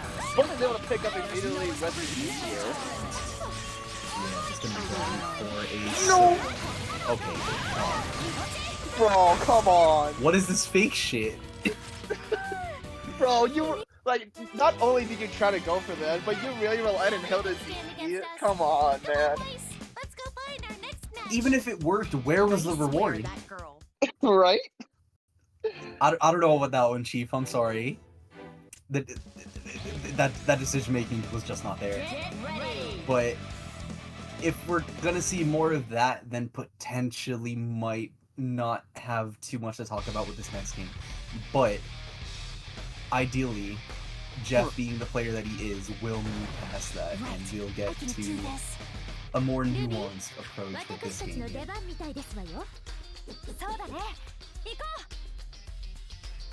Can't escape from crossing fate. Fight. Mido, you just sound like you've been dying for over an hour at this point. It's a BBTAG tourney. We're all dying inside. Call me Zongo because he's dying too, but Stop, dude. that's how it feels. Bro, speak for yourself. I'm thriving. I don't know what you're talking about. Yeah, you thrive in the jungle, don't you? Bro. Okay, I didn't go that far. Come on. Oh. Yeah, speaking of the jungle, we're just scrapping right now. Jeff being able to get some soft, tries to get some Oki in. Unfortunately, you cannot cross him in the corner, and we're just mashing our way out. Alright, are we able to get the full corner kill? We should. And we just wake up super. There's no way that's real. Nah, it's not. Yeah, it's not. Unfortunately, Hilda Burst was a little too active in order for the 5B to catch the burst, but it doesn't matter too much because the damage on either side is not really good. So, as long as we're able to lock them down, then it's fine, especially in situations like this where Ruby's able to just move around Hilda as effectively as they usually do. Gonna be able to clutch it out with this energy here. He's not blocking the aura, and that's gonna be guess for character. Yeah, locking themselves out of burst. Going to be, oh my god, they called it again. They really they do not want to get this Hilda out. And, oh wow, it actually worked, but despite trying to block that, one up throw. Kai player spotted. I think they do play Kai. You turned out to be a disappointment. Oh shit, they do. Alright, solo Hilda. Definitely gonna be hard to go against the pressure. It's able to make their way out the corner with that jump. So let's see if they're able to get some neutral interactions in. Have to block this sandwich. Good defense so far. Yeah, trying to stop them from up backing. At this point, you just have to play lane. You have the health advantage. You have everything you need. But we're losing a character due to that impatience. Nice throw. Gonna be able to get a full combo here. No, dropping it. Oh my god, but drops the full confirm, but getting a DT right after JxstDeath taking it 3-0 in this scramble in the set. How many times you guys teach you this lesson, old man, that Hilda DP hurts you more than it benefits you, and that just proves it. Oh, that's so sad. Yeah, that DP is definitely not meant for reversals because you are not going to be using it for that I reason. swear that girl. She's And always getting carried away. I think Sometimes I feel like she drives in me terms of crazy if I fighting were in Jeff, this. the one thing you have to keep in mind more than anything else is the dive kick knowledge check, because he loves doing that, and that is probably the main defining factor of how you fight him. If you don't know how to deal with it, then he's going to steamroll you, and vice versa. But it looks like Jeff was able to understand the matchup and go from there, putting himself solidly in top 6.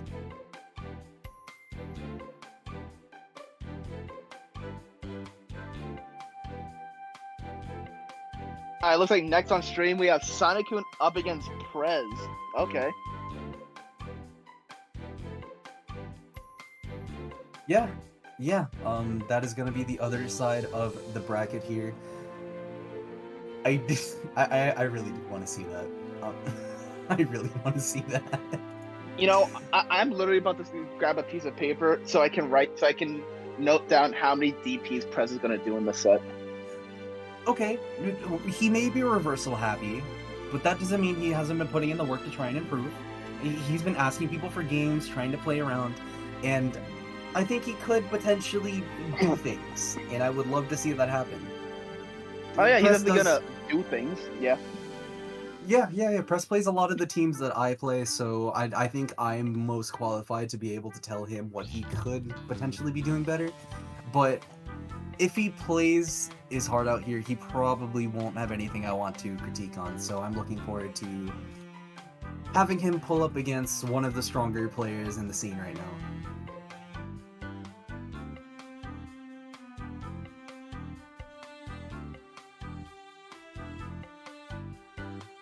Or not, potentially.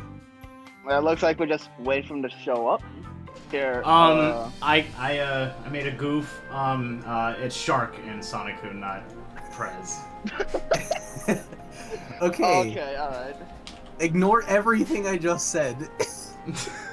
Alright, like you said, it's a goof. You know, President's not gonna be here. It's gonna be Shark up against Sonikin.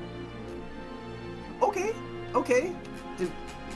As far as I remember, they played Celica S, so for the first time in potentially years, we're gonna see an S mirror. Okay. That's new. I think...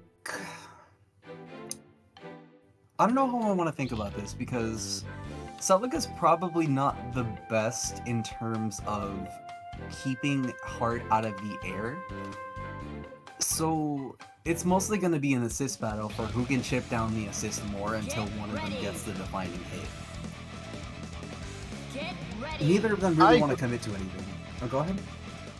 I was about to say, when it comes to fighting Heart in general, at least from my experiences fighting a lot against Sonikin, is that you're just going to need to be able to have a character that's going to be able to call out a lot of their air options. And if when they do J4C, which is invincible, they got to commit to an option besides blocking. And I think Celica's 5e is going to be able to catch both the Sonikin aerial options with Heart, unless they do a meter J4C. But right now, it's like Sonikin's being able to take charge of the situation, and a good thing that Sonikin is able to do is get a lot of good pressure out of a knockdown. But that was a good block on the double overhead, but not realizing that S's command grab is an overhead. Well, it's actually a standing command grab, similar to Noel. It may as well be an overhead, honestly. But, almost potentially messing up the unblockable there. But it doesn't really matter because we have a true unblockable 5C. He's gonna be blocking the GP here, slowly vortexing into that fateful knockdown that I mentioned prior. This is not looking very good. Ooh, delayed overhead. Damn. Yeah, I mean, that's just the thing. Like, Sonikin's just really good at doing a lot of good pressure with Heart, and yeah, this is gonna be the death of S. All this damage is over. Yeah, it's pretty over.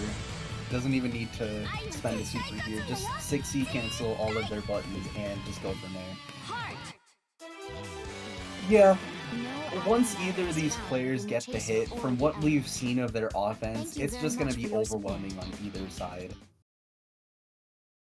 Heart gets the knockdown, you gotta deal with delayed overheads, instant crosses of overheads, lows, especially lows, and you're not blocking that, well, let's be real. Especially if you're not in the corner, GG's. But it might be a little easier to block Celica, especially since her only real mix-up is 2 and 4B and or JC. But JC is pretty fast, and having an assist behind it to enforce plus frames after as well is still pretty strong. So if Shark gets the same knockdown Sonikin did in this game, it might turn out a little bit. Gets that cross-up dive kick and hits him with the low on the wake-up. Shark now is now once again being forced into the corner, having to block. Good defense so far, and good throw tech, knowing that they can also press out. Because Celica does have a really good 7-frame 5A as well. And unfortunately, has to use a cross-cut mirror because they got push block. And not being able to punish Heart, well, they did now. And now being forced to use S, gets hit by the cross of JC. And now, are we going to get the instant overhead, or are we going to get the low? Ooh. Oh my god. Oh, GG's. Dead characters. Yeah, she's dead. No, she's dead. Yeah, this is a TOD setup. She's dead. Okay, maybe not dead, but she's close. No, she's dead. Are you sure? I am 100% sure. See? I told you. Wow, that was she a TOD died. setup. Okay, I forgot that was a single hit super, my bad. Single hit DHC's doing a lot of damage. You all doubted me. Nah, I knew it. And that's only because Sonikin showed me a clip of them doing it online. That's it. Man, that was rough. I don't even blame Shark there. They made one bad decision and lost the game for it. God damn. This is the main reason why. No, go ahead. Go ahead. I was no, go ahead. Sorry. No, I'm shutting up this time. You're fine. Alright, I was gonna say that, yeah, that S super is single target DHC. And single target DHC do 3,000 damage in cross combo. So yeah, that alone is just one of the biggest reasons why they're able to get the kill there. It's disgusting. Yeah, if there's anything that's relatively strong about Heart, it's the damage. We could talk about her neutral and how obnoxious it can be all we want, but if she gets a good hit on you, you die. And that's a really rare trait to have in both of those aspects. I think that's probably what makes Heart such a strong character, especially with the right assist behind them. So seeing someone pioneer them to this extent, this far, is going to be the most interesting part, especially if we're going to be having defense like that. Good stuff to Sony so far. The J4C is invincible and makes full use of that to punish that super. That's really bad on Shark's part here. And it's able to escape with the throw tech. Good stuff, but it has to block the heart pressure. And when not blocking these throws, gets hit by the charge 2B again. Okay, that this has is mid-screen. It's the most damage, but it's still going to be able to get basically 8k out of that. Nice block on the overhead here. Gonna be able to confirm it? Oh no, a little too high. Not gonna be able to react to the JC here. We're gonna let Shark back into the neutral, but is not gonna get the pickup off of the 60.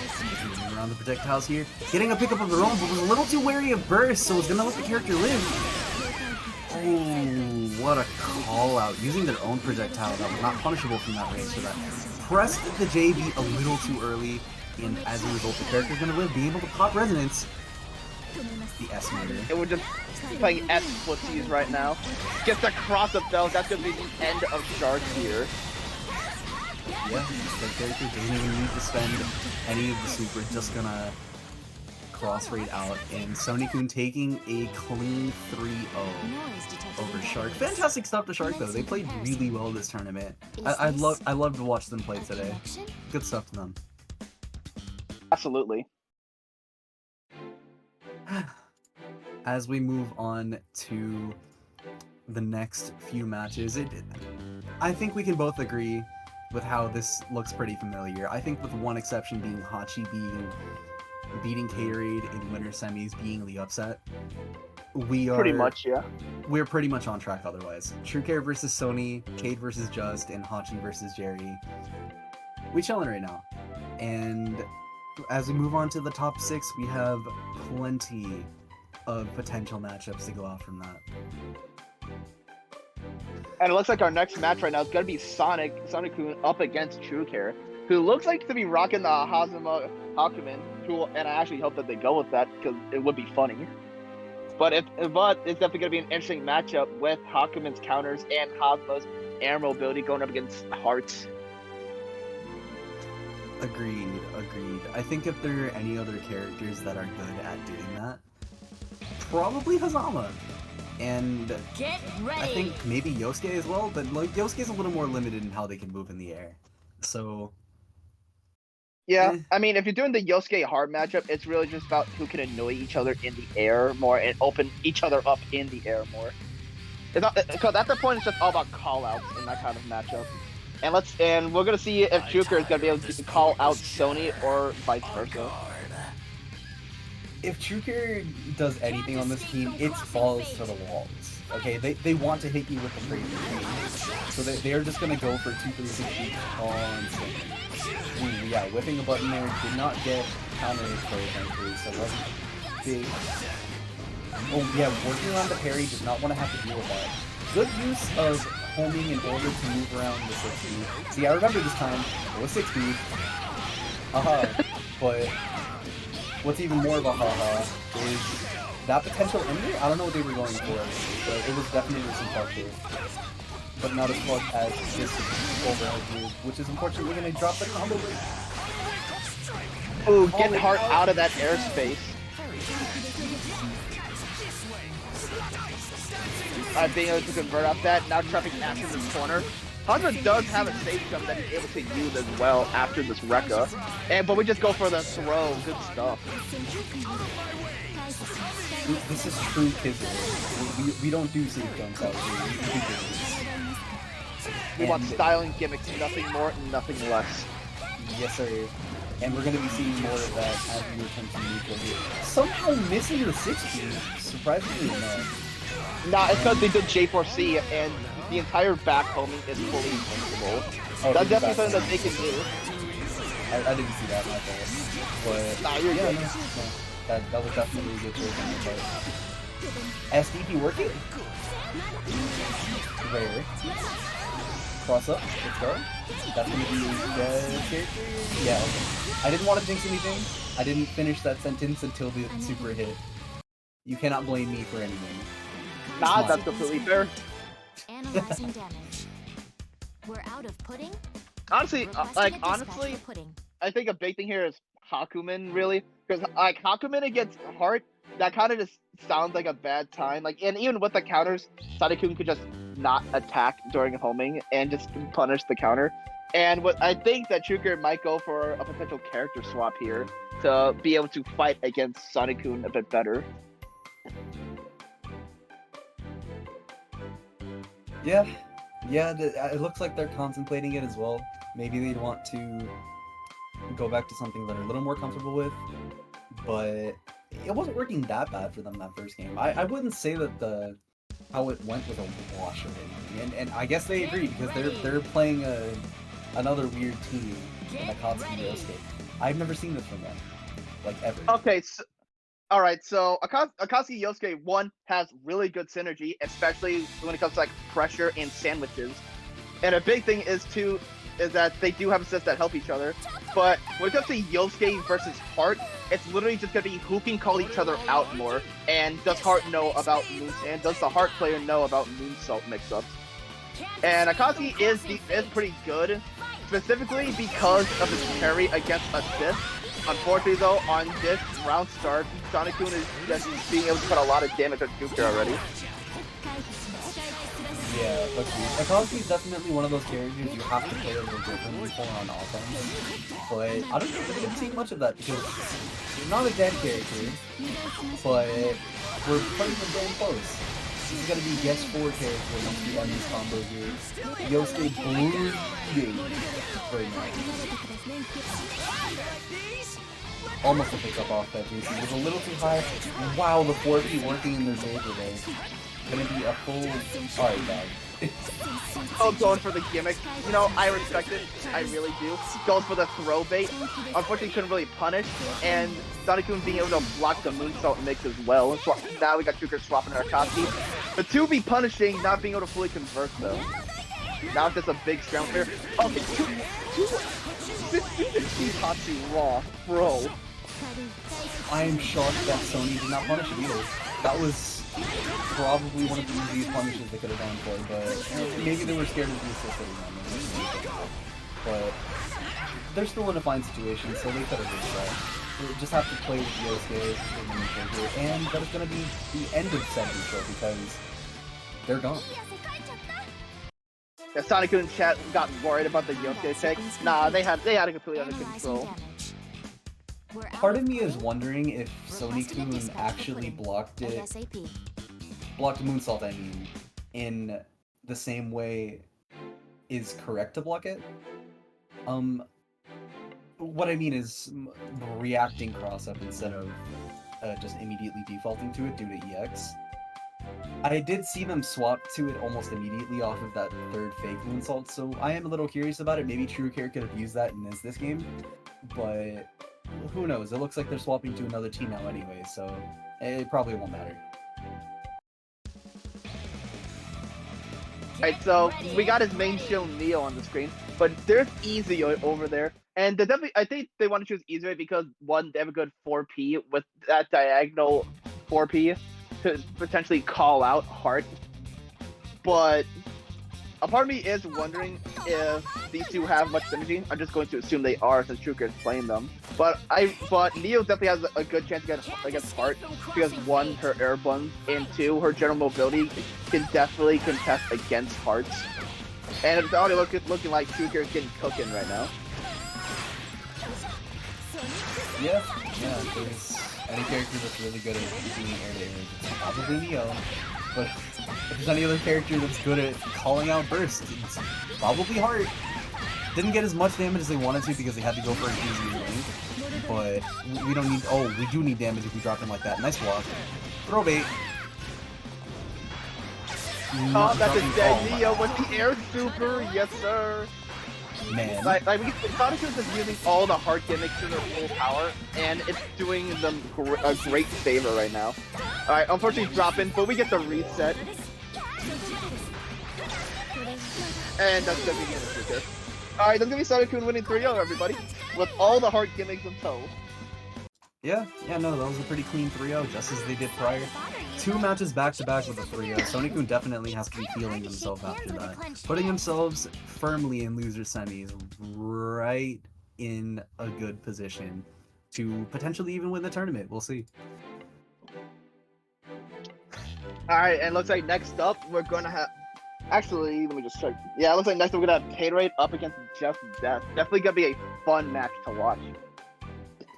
This played the other day in WNF as far as I'm aware, and the way it did play out was interesting to me because you would think both Weiss players would be pretty aptly familiar with how each other play, or just the character in general, but Just plays in such an odd way in comparison to other Weisses. Whereas Cade would go for an empty land cancel, Just would go for a glyph meaty instead. And the way they differ ultimately could lead to the demise of either of them. There are pros and cons to each, and it's always nice to see a little bit more variation in the way characters are played, allowing for some more expression there. Yeah, definitely agree. It is definitely nice to see characters playing, players playing a character differently and showing how they like to play and the nuances that leads into mirrors like this. It's definitely going to be interesting. Because one is about getting more pressure out the glyphs, one is more about getting the combo in and going for more safe jump setups. It's definitely nice to see variation. And I think a big part of this is really just going to be who can open each other up and call out each other's habits more. You know what I mean? Since they both play Weiss, they both know like the gimmicks that they can use. Yeah, I wouldn't say gimmicks. Weiss is honestly probably one of the more honest characters in the game. I guess I meant more like options, you know what I mean? Yeah. I don't know, honestly. That's a difficult thing to answer. You definitely put me in a bit of a stump there. Sorry. No, it's not your fault. That's a good thing. It's good being able to contemplate a proper answer if you don't have one there. But the answer that I do need is where in the bloody hell is Caderade? I think Cade is raiding in another game right now, potentially. Is he? Potentially. Should I be worried? Alright. We gotta check the other server quickly.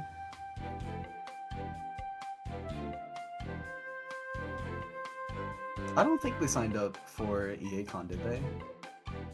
No, I just meant like they're maybe fighting in lobby or something, bro.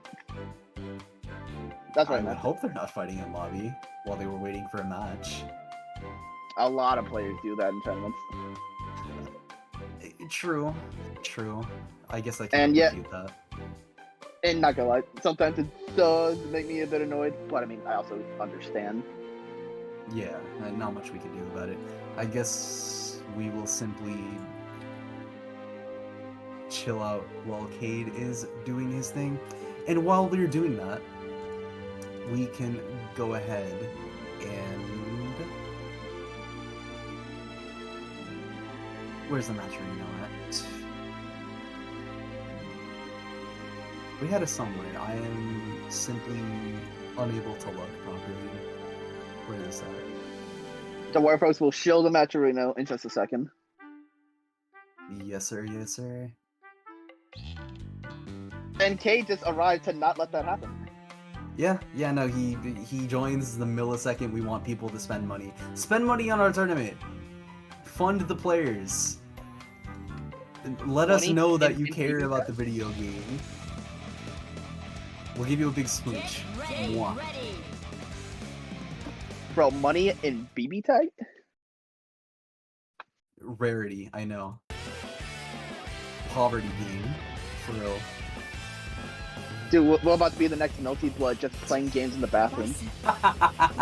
I wouldn't be surprised, but what I am surprised about is how we swapped to the Aurier for this pick here. Interesting. I did not think we were going to be choosing the Aurier for this match in specific, especially with how they played last time. But it looks like it's not panning out too badly, but it is going to pan out for the whip punish there. Not going to be able to do anything, but didn't have the meter to pick up with the full combo. It's going to be going for the ender here. The Hachi. Oh, Nice pick up. the Hachi birthday. Not going to be able to kill here, but definitely going to be setting up a lot of damage. Setting up the glyph. Blocking the cross of great defense is paid, but definitely should focus the game right out of there because he's one touch away from death. Yeah, that was such a good action. Yeah, it was definitely good. They knew exactly what they were doing. Almost a good whip punish on the 5B. Going to be calling out the defensive option, but didn't get the full combo. Just going to be staircasing Cade, trying to call him out, but nice block on the crossover, letting the character live, almost whip punishing him. Nice call out on the button. Slowly but surely picking away at Cade's health.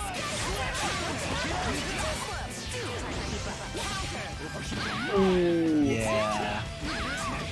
Now that was good on Death's part for being able to take the being able to put the Weiss away, but K just being able to get that anti-air with the Death was so good. But the DP is going to end Naoto's life and give Death a much better chance against the solo Weiss.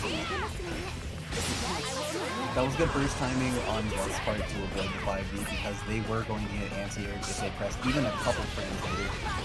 Tried to whip punish but was a little too far, didn't go for the simple conversion. But thankfully we're going to be able to pick up with the overhead here and just taking the first game. The Aurier pick really turning out.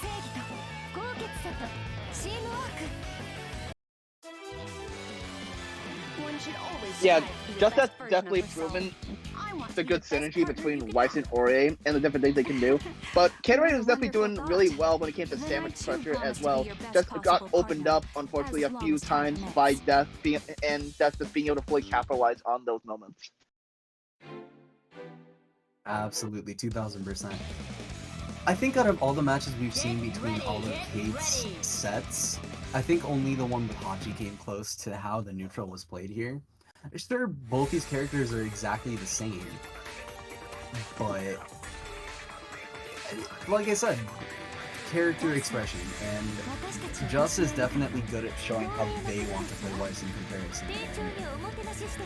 And it really made for the difference in terms of how they went about winning that first game. And if they can keep that up, they will continue to do so until they knock out Caderade from the bracket entirely.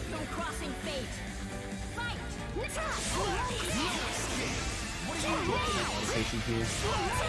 Trying to block high in order to deal with the overhead. Oh yeah, got the punish on the burst, was not ready to deal with that. And the worst part is that they weren't going to take that much damage if they did just hold the hit there. So it didn't make all that difference, but thankfully we were able to get out anyway. Just going to be able to pressure the character. Nice overhead. Gatling out. Hey, definitely having the life lead here. Trying to get cross cover going, trying to open up Death again. But Death's just kind of playing it patient until they got hit by that last tide, and now has to deal with the Naruto damage. Damage isn't that bad, all things considered, but we are going to be dealing with the OS, and ooh, the burst messing up there was awful. But good recognition to use the glyph to their advantage, so they could chill the character. Timed it just right so that the super would hit at the tip top, and this is going to be looking a lot worse for Just. But we are going to be picking up with the overhead here, but didn't get the full combo. It's going to be going straight into the 260 to popular events. Get the confirm. Nice push block away, did not have to do 50-50.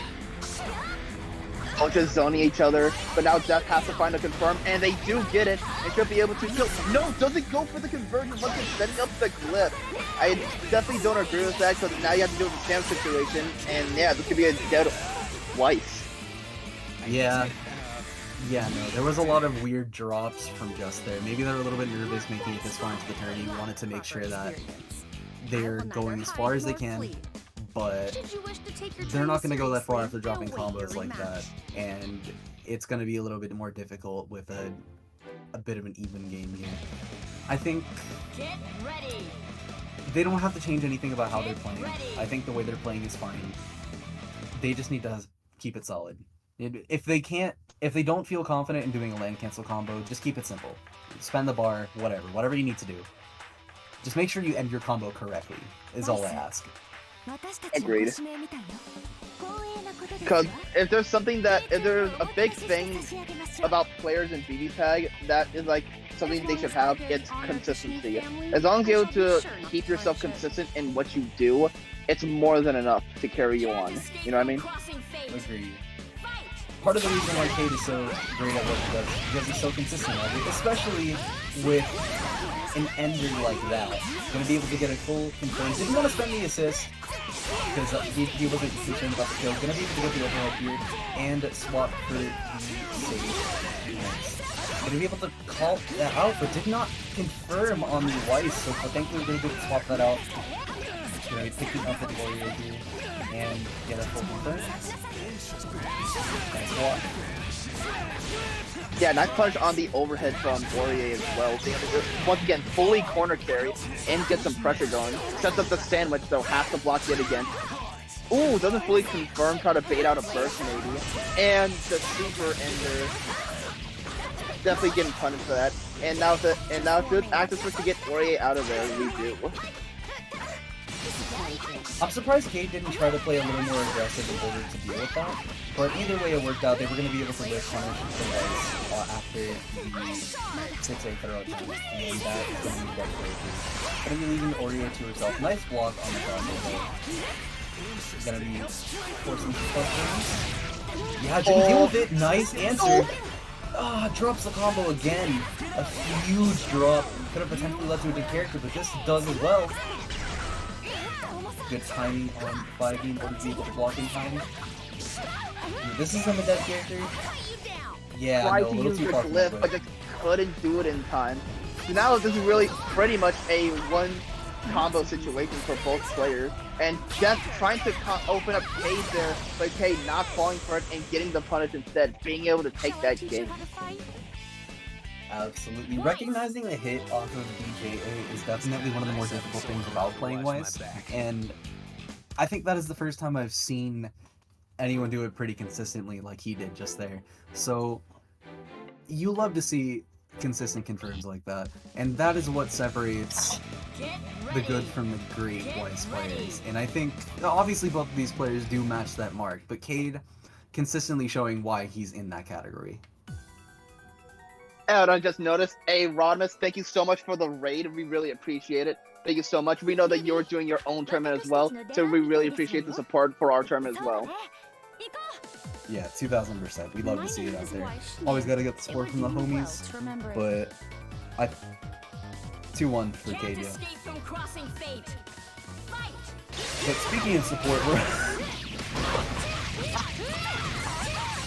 Like this.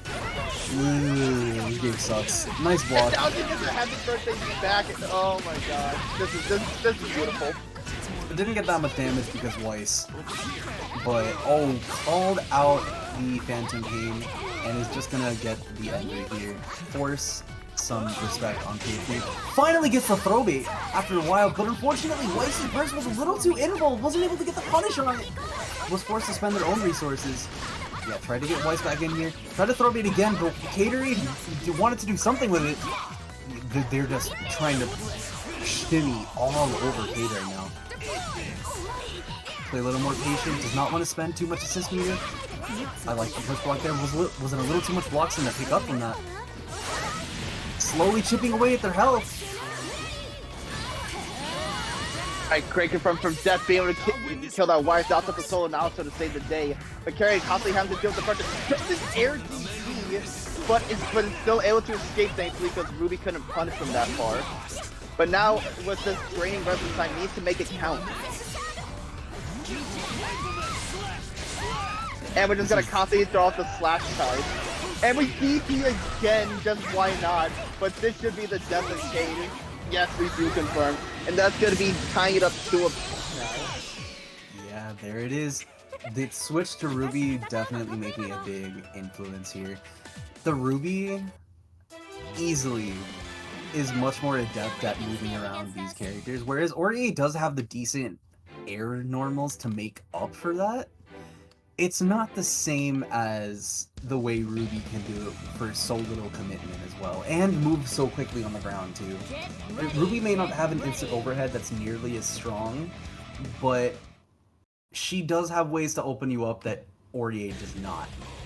And that's gonna be the ultimately biggest factor here when it comes to moving around both characters, navigating and slowly chipping away at Kate's health.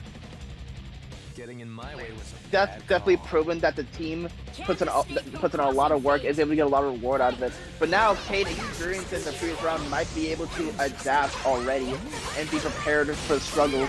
But is able to still get thrown, but unfortunately you don't get a conversion from it. Yeah, was a little too worried about not punishing. That's what I'd be worried about right here. Spending so much assist meter, gonna be able to low profile under that, just gonna get DP for your troubles. Did not get the pickup, was a little too far on the frame advantage for it, but is gonna be able to catch the assist here. Anti-air DP. Alright, dog. It wasn't even grounded DP, that was a normal air DP, and he's still committed to it. Putting himself into a sandwich though. Like, putting yourself right out again. Alright. Kate is being really confident with that anti-air and converting. Unfortunately, he couldn't get really a hard knockdown from that, and now he got hit with getting hit by the crossup. Is able to get an assist in the air, and now being able to convert into the corner, and should be able to get a lot of corner pressure out of this as well. Very scared for death, because one more hit could be the death of White here. Yeah, messes up the OS on the corner there, was not able to do much with it, but walking back out of the sandwich and just forcing him to play a little more defensively here. And he's walking to the Ruby. Yeah, there we go. Was a lot of respect on the board here, just jumping out of the pressure. Ooh, but didn't get the full confirm. Just gonna be able to go into super. No burst on Kate's part, letting the character die. But that wasn't even a full combo. Oh my god. Yeah, tried to move around the 6A there from Cade, but JxstDeath already ahead of the game by pressing the button that they did. Nice block on the wall. This is suddenly looking relatively bad for Cade. Ooh, that DP was nice though. Gonna be able to block overhead there, not teching the throw. This might be the momentum they need once we continue here. Just gonna go straight into the super, burn as much as possible, while also saving all of this resonance. Doesn't even need to spend it. Gonna be able to go back into the Weiss mirror. Oh, now we're just playing footsie, trying to poke each other out. That's definitely getting some better pokes out and getting the tip damage up thanks to resonance. But Caderade, realizing that they're able to get a head off, does, and will not be able to kill, but one more touch and Death is gone. Don't make it too easy. Yeah, this is a one-touch situation for either side. Both just want to play it somewhat scared here. He's Oh going my for the run-up God. parry, trying to call out Death for pressing his button in neutral, but Death being picked just patient enough to wait it out and punish Cade for doing that. That's going to be the end of the set with Death winning 3-2 against Cade. Oh my god. Dog. Man. For how calm and calculated Cade can be, I think he just likes to be crazy sometimes. Maybe he gets bored of watching like he usually does. So he just threw that shit out there, and I don't even know, dog. I mean, you know, I can kind of understand that mindset because in your mind thinking, but what if it works though? And then it would make like such a good moment. And Cade kind of fell victim to that. Like, you know what? I'm gonna try this out. He's most likely gonna press the button. It's white. You're probably gonna press 5A, but that's just being patient, trying to wait it out. It was just able to take advantage, which was unfortunate for Cade. Yeah, upset after upset in this tourney apparently, and I think we're back to the black screen of death. Oh no. You know what? No, it's fine. This was the second time it's happened today, so as far as I'm concerned, this is pretty decent. This is not as bad as it could have been.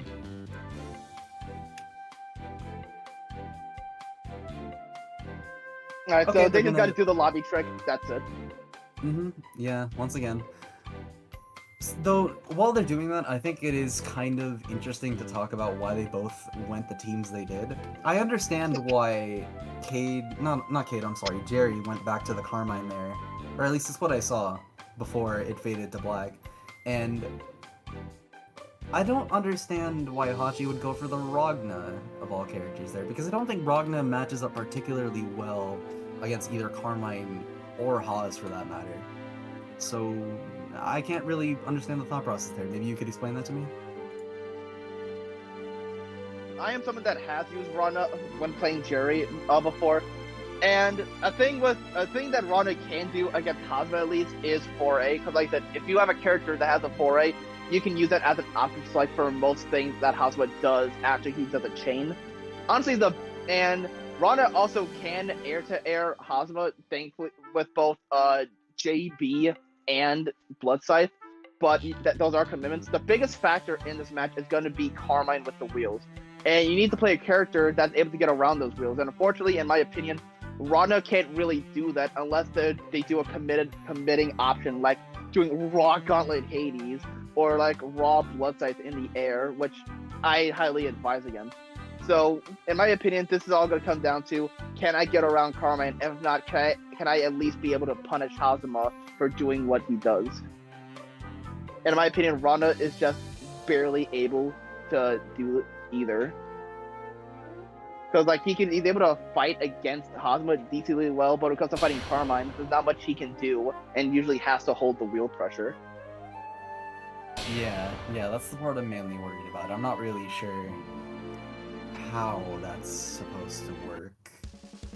If he wants to play for the Hazama matchup, then I guess that makes sense.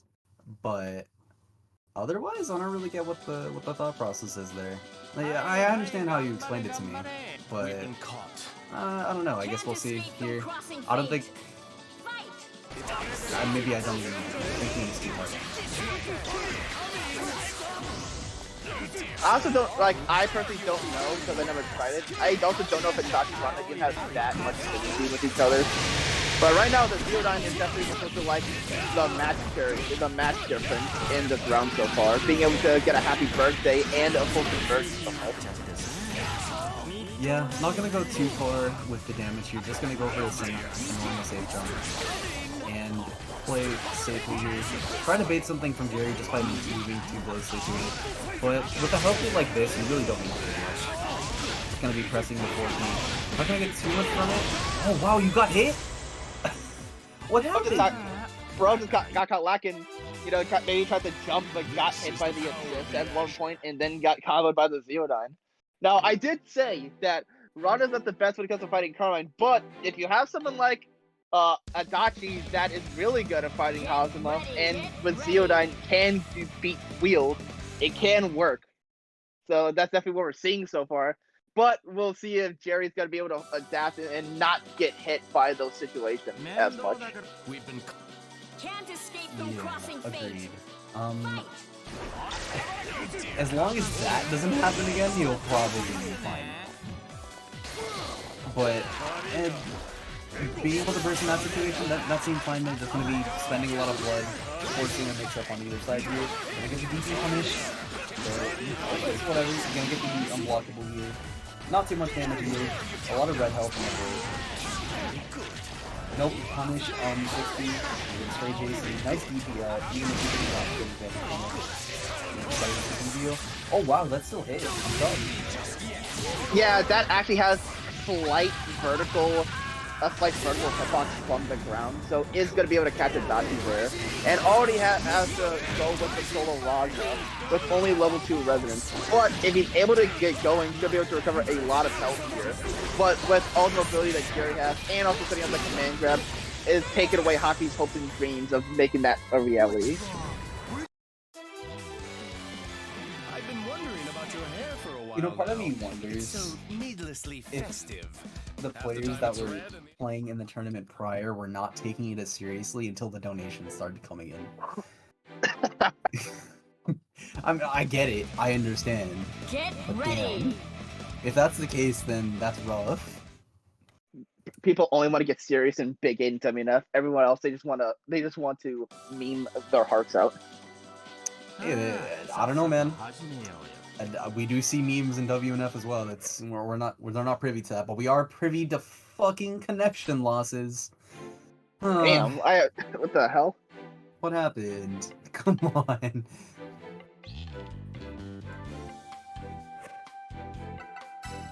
This is rough. I mean, to be fair, the netcode matchup is strict 10-0. It's literally unwinnable. So Yeah. We are at the mercy of the netcode.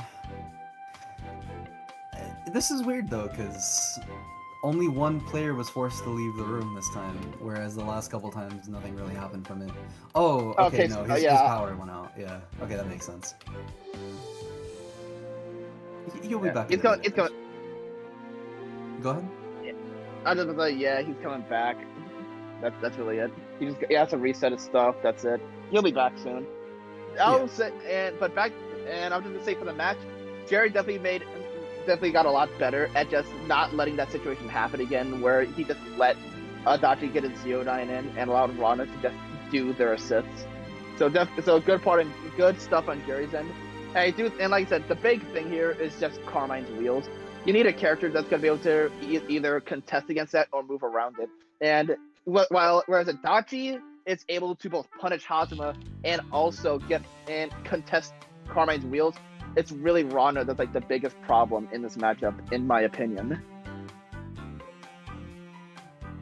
2000%, absolutely agreed. That's probably why we see this matchup now, honestly. If they played the Gord as opposed to the Carmine, it'd be a lot more difficult to navigate the neutral. Gord doesn't really have a way of answering AZO, or just throwing Rogna out in the back while they do that, for that matter. So, yeah, I could see why he'd swap to Carmine here. And it seems like it's working out pretty well, because as long as they're able to move around how they want to throw out the AZO, which is the main thing. Like, Rogna's not a threat on their own. They're only really scary once they have Adachi behind them. So, as long as they're not able to get anything started, I could really see this being the move for Jerry for the rest of the set. Pretty much. And another thing with Carmine too is when Carmine's on point, he's good against Adachi though. The two biggest reasons are 5B and wheel. Because when he throws out 5B, that will usually be able to hit AZO if they try to do it grounded or do like a back air dash one. And then when they throw the wheel, because the puddle's there, it's just going to interrupt the ZO most of the time. So if Carmine's on point, Adachi has to be careful to not be around puddles, otherwise they're going to get punished for throwing out the AZO haphazardly. So this is going to take a lot of awareness on Hachi's side to be able to get around the neutral against Carmine. 2000% agreed, yeah. Definitely the biggest factor in terms of doing so. But either way, it looks like Hachi is coming back as we speak. Going to hopefully be seeing all of the theory crafting that we are throwing out there into the match here. And we talk about all of this on paper, right? But paper is just that.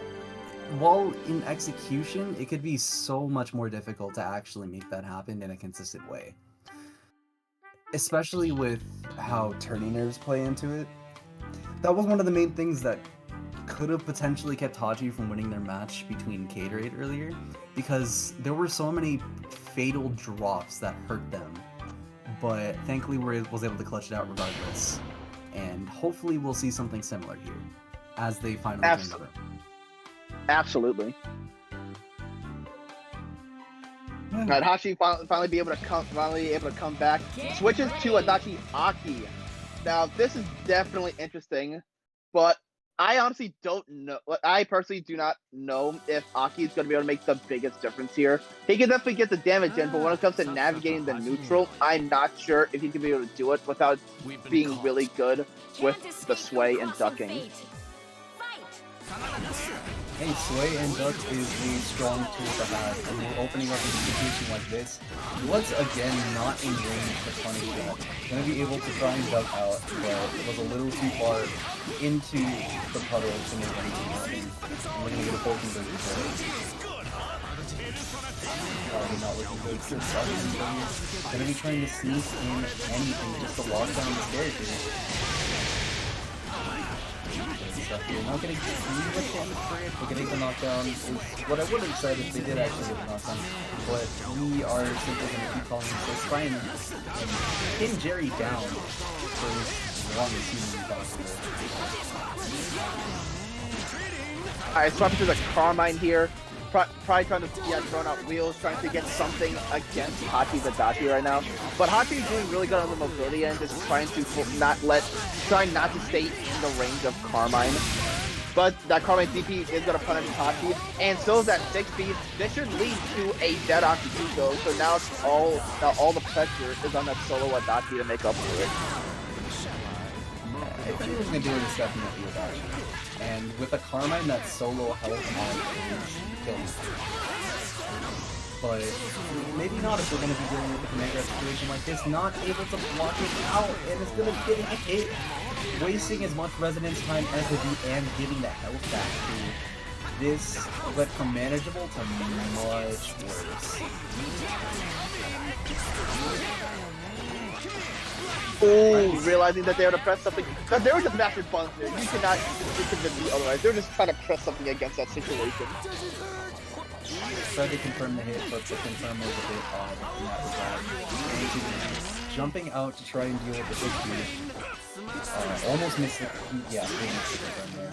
Nice defense, recognizing the situation, and even just reacting with super on wake up, so not letting them do and putting 2 apiece on the board.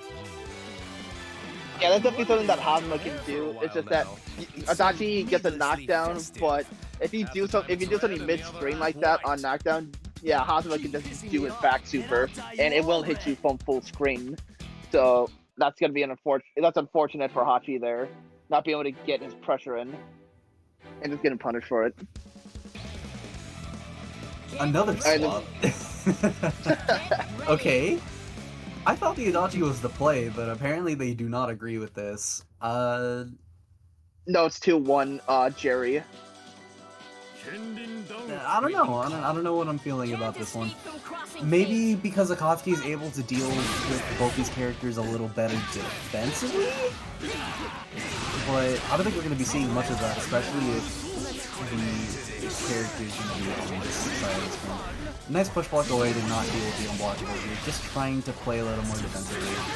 Force Hazama to do something, which they definitely did. Though there's no meter on the board, you're gonna have to advance in some capacity. Alright, good stuff. Gonna get a full punish here. Oh my god, that's such a good conversion! Already a dead Carmine. That one opening is what Hachi needed to get this momentum shift, and it is working marvelously right now. Nice confirm as well to get the side swap there. We tried to TRM, but it didn't matter too much because we got that confirm it. Come on, please. You already know what's coming up. Yep, there it is. Didn't even block it. Just got hit. Oh. Hachi taking full advantage and taking out Hazuma. Now tying this up 2 apiece. Yeah, fantastic stuff for Hachi there. Yeah, the fucking Elgato bugged out. Hold on. Shit. Damn, bro. I don't know why, but like for some reason, whenever it's plugged into like the USB hub, it sometimes like fucks up. The stream didn't freeze. It's just my capture card app just bugged. The stream cut or? No, the stream's fine. It's my capture card just bugged out because it's fucking asshole. Oh, okay. Just some technical issues, people. You know, it is what it is. It happens, you know? Yeah. We appreciate your patience regardless. Thank you for waiting thus far. Ideally, it'll be fixed within the moment so we can continue with our matches. Alright. Obviously, the players have not continued since then. Should be good. Can you see the window? Yeah. Wait. Well, we could. Wait. There it goes. Damn, I really need to get a new capture card. What the fuck? Okay, I think we're live. Yeah, yeah, we're good. Can you see the stream on your end? Yeah. Okay. Alright, in that case, yeah, let's go on to the final match. A small hiccup, but a hiccup nonetheless. Hopefully we should be good to go for the rest of the tourney. Great. I'm glad we didn't have that happen in the middle of the set as opposed to the end. Yeah, no kidding. Get ready. Alright, anyway. Yeah, you know what? It doesn't matter how influential the neutral is. This is like Potemkin versus Chip. One opening, that's all you need. And I guess that's why they chose Akatsuki as opposed to any other character, because they're the best at enabling option control to get that damage. Well, that's the Caderade stuff over there. Absolutely. Alright, so we just got Jerry here trying to throw off the wheels, trying to just keep Hachi at bay and try to keep the fear of the wheels going. Alright, now swapping lots of Carmine, keep heal in the background. And we got Hachi just constantly keeping the pressure going. Gets the overhead, but unfortunately gets caught up in the blue combo as well. Now has to just focus on blocking the mix, the safe jump. Yeah, it's going to be forcing Jerry to not respond to that because they were unable to do so. Going to be able to parry out of that, mashing on the plus things they're going to need. Forcing Jerry to waste all of their resources to escape without any sort of circumstance. Ooh, dropping the combo. Going to be forcing him to back off early. Trying to use their mobility to their advantage here. Really wants to lock them down just that once, but it's just not doing anything in their favor. Didn't get the punish that they wanted, but it's going to be able to get the pickup on the Akatsuki. It's going to be that character. Hachi alone and potentially dead. Alright, drop that combo, is able to activate Resonance now. Definitely giving Hachi a better chance at making a comeback here. But now, because they're solo, it's definitely going to be much harder to get the hit they want in neutral. Was able to get the sway there, but was able to capitalize on it. Ooh, unfortunately, couldn't really convert from that either. He was a bit too low after that G3. Tried to super there, but unfortunately did not get what they wanted. Gonna be able to confirm off of the court, and tried to do it again. But he's gonna be able to pick up on it, but a little too far to pick up with the J. Just slowly chipping away at their health. This is not out of the count just yet. Hachi fighting for their lives. And we see Hachi there trying to options like with the foray they have at their disposal against Hazuma's chain. So now Jerry's recognizing that, swaps to Carmine. He is able to get the cross-up sandwich, but will not be able to kill just yet. He's going to opt for getting that health back for Carmine. Yeah, not even going to spend the crossfade. Just going to let everything build up and got hit by the wheel. And that's going to be the game. Unfortunate, but that be how it be. And Hachi being knocked down to losers after such a strong showing thus far. But they're not off just yet, and we're going to see them in the next match between what I believe to be... Actually, no, they're not playing that. They're waiting for the match between Just and Sony, which is going to be solidifying our top 4. Yes, and then before that match starts, I'm going to plug in my capture card directly to my computer this time instead of the hub, so that shit doesn't happen again. So I'll be on standby really quick. Alright, no worries. Thank you for the update. I'm going to go ahead and do that quickly. Get everything up and recording, and we'll have our match playing as soon as that's done. So... I don't remember if these two have played all that often before, but I do remember Just was having an issue dealing with mobile characters like this. And the way Heart moves around the screen and gets a bunch of reward for being correct may potentially be a huge issue for Just. What do you think? I actually know what you're talking about. It was like earlier, sometime this week, he was fighting, JxstDeath was fighting Jerry and having problems being able to get around Hazuma. And with Heart basically having, honestly, in my opinion, better options than Hazuma and getting more reward off them, I do think it's unless Death was able to figure stuff out, it's going to be a bit of a struggle on that end. But if they do know how to call out Sonic, Heart, and their options, it should be a more balanced match. I think a big thing here is going to be the mobility from Ruby, though, and being able to both outmaneuver Heart and also being able to punish S more than Weiss can. Yes, sir. Wholeheartedly agree in that regard. I think from the way they played prior in this tourney, they'll be alright. They've been doing fine thus far. So, as long as they're chilling for a little and Was keep that a their pun? head in the game. Sorry? Was that a pun? Not intentionally, if it was. That Oh was my god, the black screen. Yeah, no. That's intentional for now. He's swapping up to his other capture card, just to make sure that we're good for now. No, I'm talking about the black screen of death, my guy.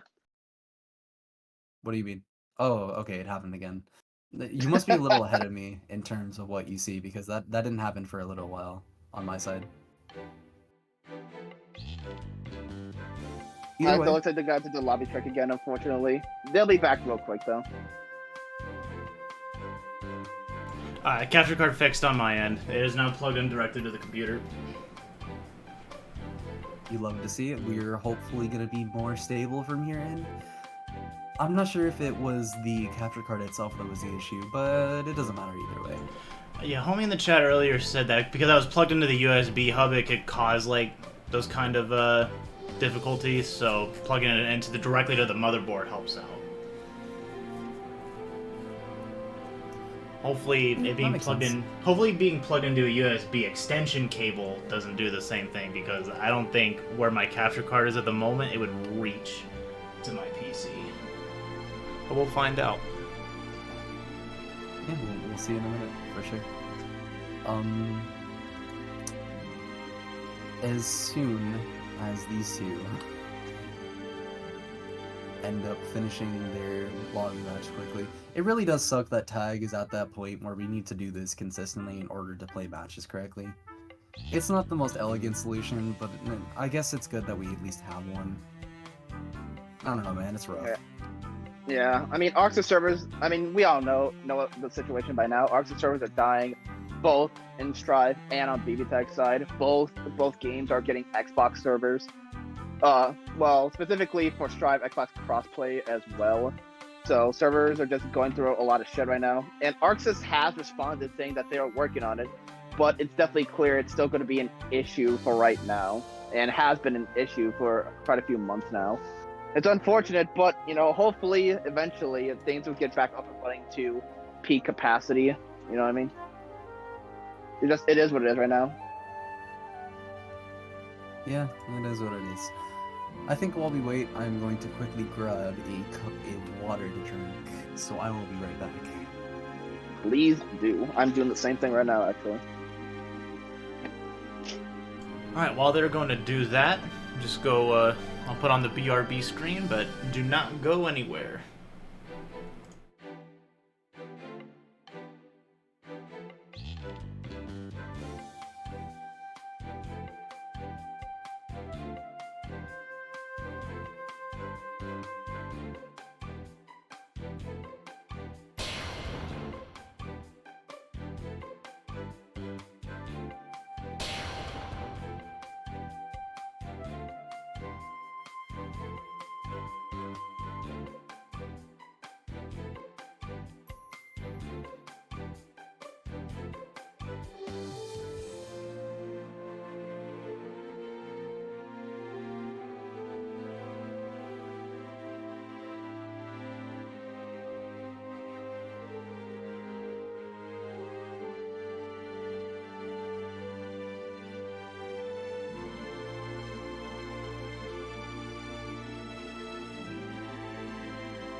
Alright, thank you all for waiting thus far once again. That's partly our faults for leaving right as they joined, and we apologize for that, but we'll be able to get back to the matches right now. Ooh, perfect timing. They swap right to it as we do. Alright, as we were saying prior, I really do hope Just is able to maneuver around the heart efficiently enough. They do have the characters for it, because both Weiss and Ruby do have good buttons to interrupt Heart's movement. But the mental stack really does just get on you sometimes. This character scares the shit out of you if you're not fast enough. So, we'll get to that as soon as we start. Alright, Death already putting the pressure on with the 5A on round start. And Sonikin doing the 236B push block is just a hard classic. And was able to get the cross-up side kick, but is only able to combo that with the X version. So then we get switched off that outside of scaring Death and opening them up.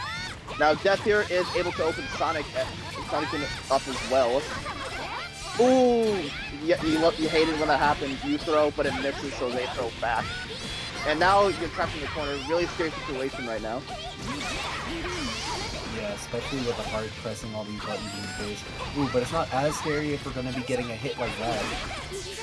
Thankfully going to be able to ladder the heart all the way back in. Try to up back for the trouble. And bursting at the perfect time on the extra part to make it happen. Nice anti-air to stop the Ruby from doing their thing. Wasn't able to get a confirm off of it, but we are able to get a confirm off of the straight 2A hit. And slowly but surely, the Ruby's health is getting chipped down.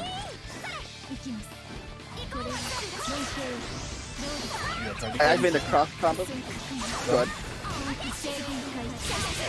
Alright, well, it doesn't matter now because Got's getting hit by that Rock Super and then getting hit on that Wake Up is definitely going to put JxstDeath in a compromised position. Has to go with the Solar Ruby. Is caught mashing on Wake Up with that 5A, potentially wanted a DP, but unfortunately, that's going to be Sonikin getting that first point on the board.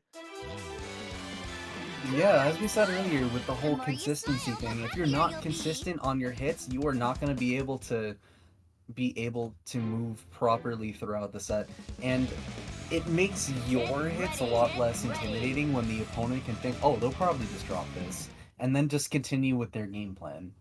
So it just needs to iron it out a little more, make sure that this doesn't happen again, because that is really just the main cause of their losses for both of the sets before this and the one right now.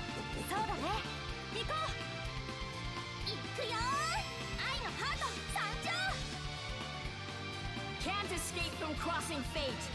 Alright, we're going to be moving on to the next round start here. Going to be opting out of doing the 6A and getting punished for it because they are simply going to do J4C, the special, the classic. You love to see it. Double 2, try to bait the throw and the burst simultaneously, but unfortunately he's not going to get much for it. Going to be able to punish them for doing J4C so low to the ground. But dropping the combo once again, not getting Yoki off of it. Gonna force the push block, but is gonna get hit by the 236B once again. The strong neutral skip. This character has been so good at refinding, and we're gonna be throwing out some buttons with it, but unfortunately he's not able to confirm. We'll be able to set up the sandwich mid-screen, force them to not block because she is not able to block off of that. Gonna use the first out here. What a mash on Just's part. Who got 5C instead of JC? Both characters just running at each other as fast as possible. Nice blocks. Alright, Death setting up the cross jump here with the sandwich. Ooh, unfortunately, just getting pushed out of the cross jump. Unfortunate, but still able to continue the pressure. But that push block with the 214C, that was great awareness on Sonikin's part. And will not get the kill here, but one more mix, and it's over. And the God Press of 5C is going to end in Weiss's life. Right, so now we're going to be stuck there blocking another damage. No, actually just completely swapping to heart. And good anti-air, but unfortunately gets punished with the push block 236B. And with this, should be able to get the kill here. No drop. The combo timer ruins it. But luckily for them, they're going to get the empty jump low to finish this round off. Oh man. Yeah, that was pretty rough for Just. There was a lot of mashing where they probably shouldn't be. Like, they saw that Sony whiffed the second overhead, and then they delayed the 2A a little due to that, since they were expecting the block stop of that to be present, but they ultimately got punished for that regardless, and a lot of this is not turning out in their favor. They are... I don't really know. I don't really know how I feel about how they're going about it. Especially if they're going to be swapping to Yumi here. I don't know how much this is going to help them. Countercalling the assist in the back hasn't really been doing much for them. They really just need to iron out the defense a little more. Even the confirmed were fine that game, so ideally that won't be an issue again. I agree. Main thing here is really more just getting better at calling out Heart's options when they're homing in on you.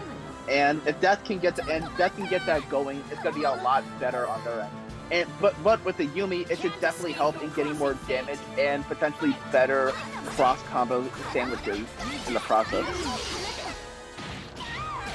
Yeah, 2000%, but not off to a great start getting grabbed off of the here. But if they're dropping combos like that, it's not gonna matter too much. And scrambles though, so we're able to do a lot with that. Gonna be able to back out as much as possible. Yeah, no, can't burst that if they have meter. That's almost completely unburstable. Trying to stop the momentum in any way possible, but it's really just not doing much. All those stray hits are really not leading to anything crazy. Especially when we're just gonna be able to call 4P in the back and slowly but surely whittle away the health of JxstDeath. Oh yeah, Death just kind of getting lost there. Tried to match his heart there, but wasn't able to contest. And this should be a good watch if they're able to get a cross combo going in time. And it looks like they are.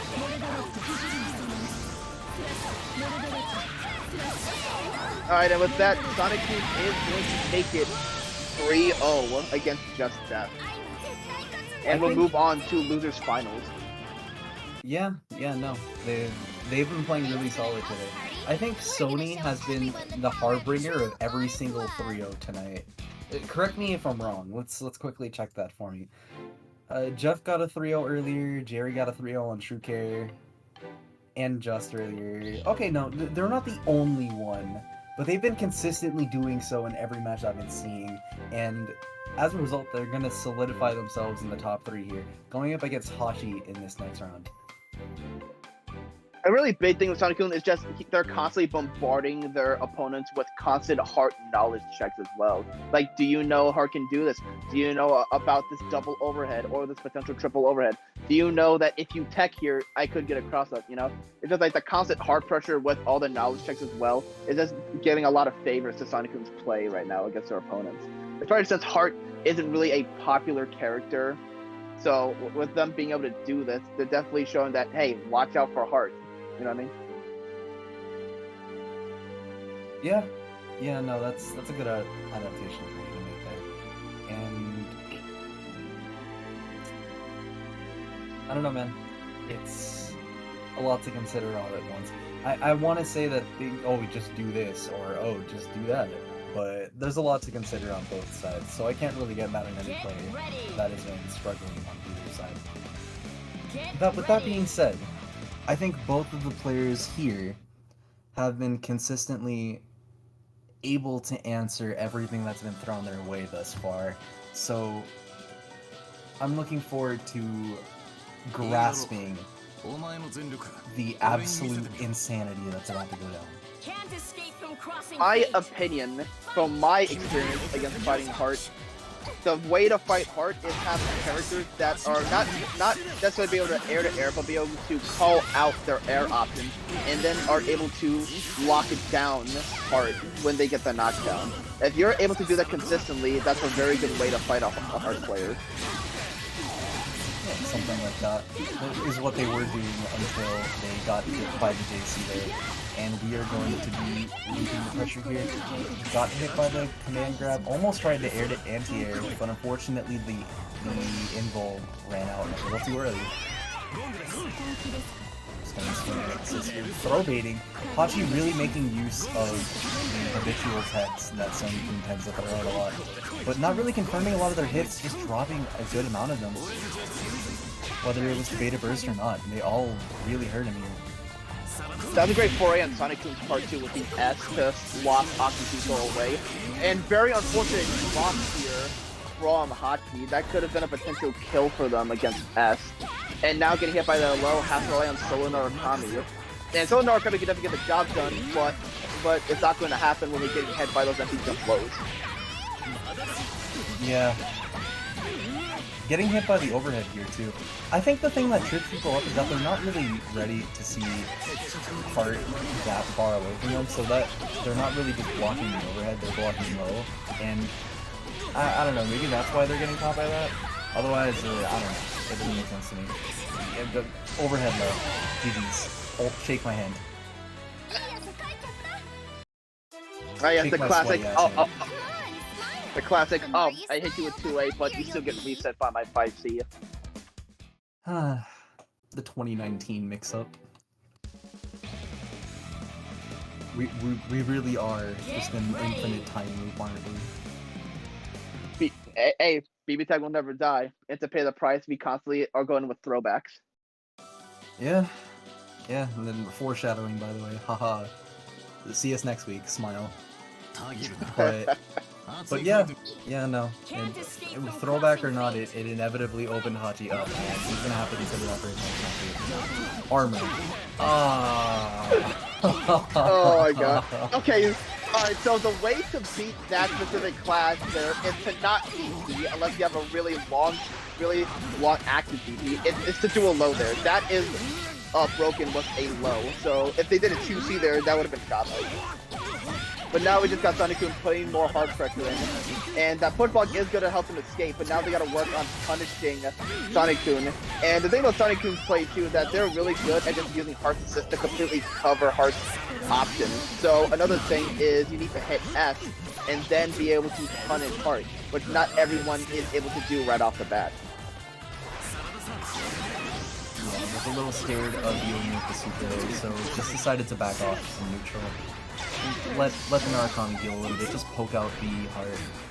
Play as solid as possible. Oh, getting hit by the delayed overhead, and unfortunately that's probably going to cost the character. No, went for it a little too low, not going to be able to burst out and force the Narukami to play the game here. Once again, placing their assist in the same way you just described earlier to really discourage any kind of approach at all. We're gonna get the Revenant Super here, and lacks the kill for it. But we pressing buttons, sorry. Yeah, we definitely pressing buttons.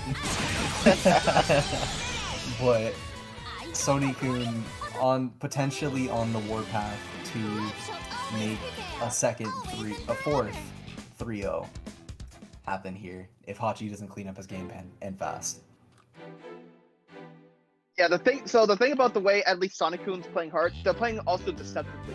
Because in neutral, you see them in the air, you see them homing, you want to punish Heart, so you're jumping, which I see a lot of people do, and I'm guilty of it myself in the past.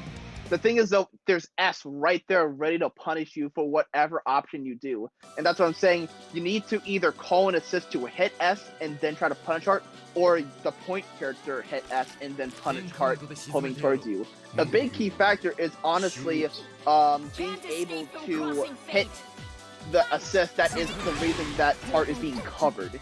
And if you're able to do that, along with what I pointed out earlier with being able to punish Heart and then lock her down, that's going to be a way to even out the playing field. Though, even out the playing field is probably not what's going to happen until we get a solid hit with that.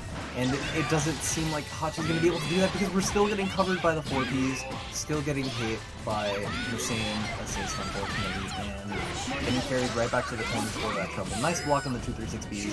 Went for a mid afterwards, surprisingly enough. You would think going for a low there would be the best idea, but it be like that. Especially when it be like that when you throw it and drop it out.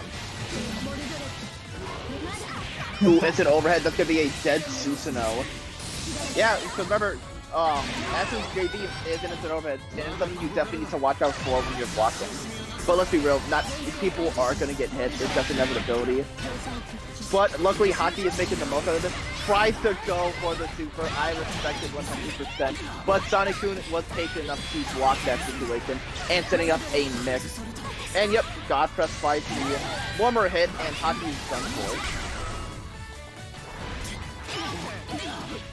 Just one more, and yeah, that's gonna be the hit, and that is GG's.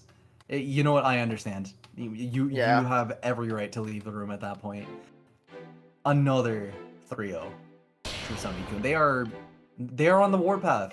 They lost earlier to one specific person, that being the same person they just eliminated right now, and they got their revenge. They got everything they could want from that, so they are going to be putting up a final fight against Jerry in the finals. How do you feel this one is going to go, Taco? So the way this is gonna go, so Jerry does have some more experience fighting Hart because they have played together. But besides that, Hazma is decent at being able to air Hart. But when it comes to specifically punishing Hart, I do not believe that is on the table.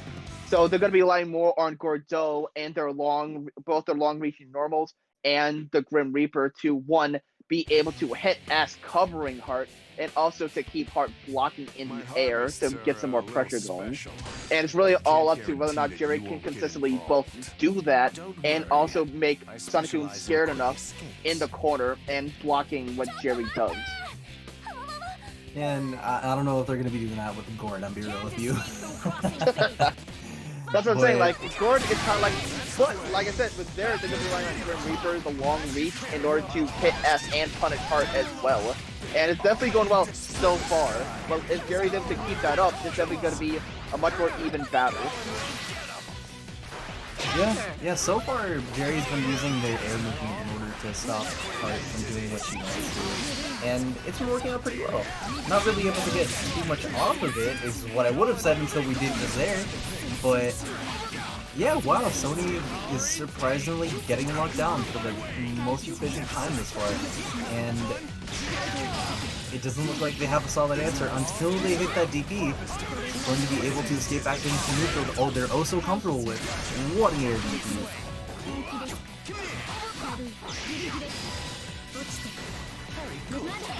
Alright, then instant overhead is going to be able to open up Jerry. Not going to get the kill yet, but one more mix will take out Hazma here. You might see another instant overhead. We do, but we DP out of there, not respecting that pressure.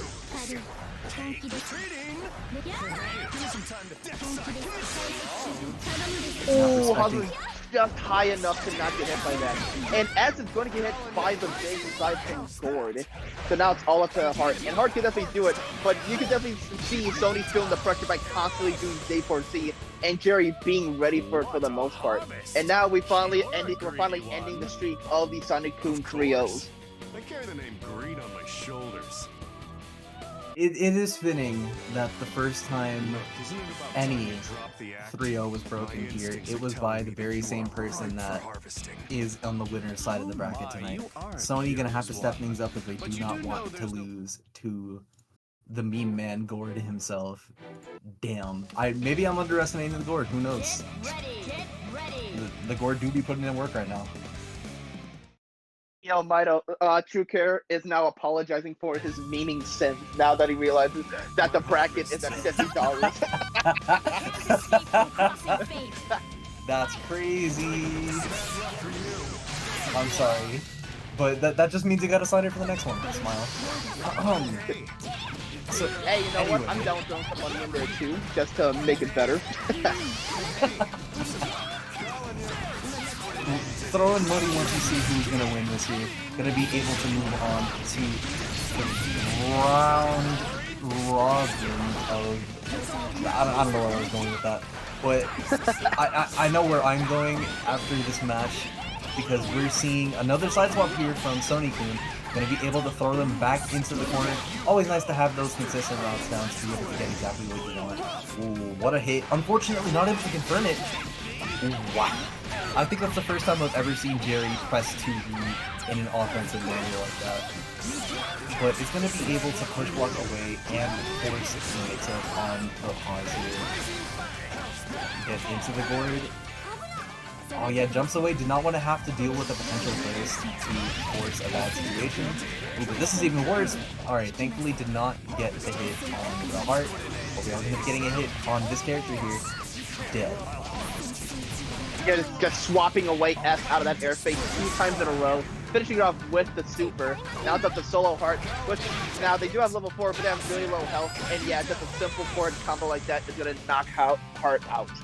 And Jerry in a full lead 2-0 right now. Just needs one more to secure his victory tonight. While Sonikin needs a reverse sweep just to reset the bracket.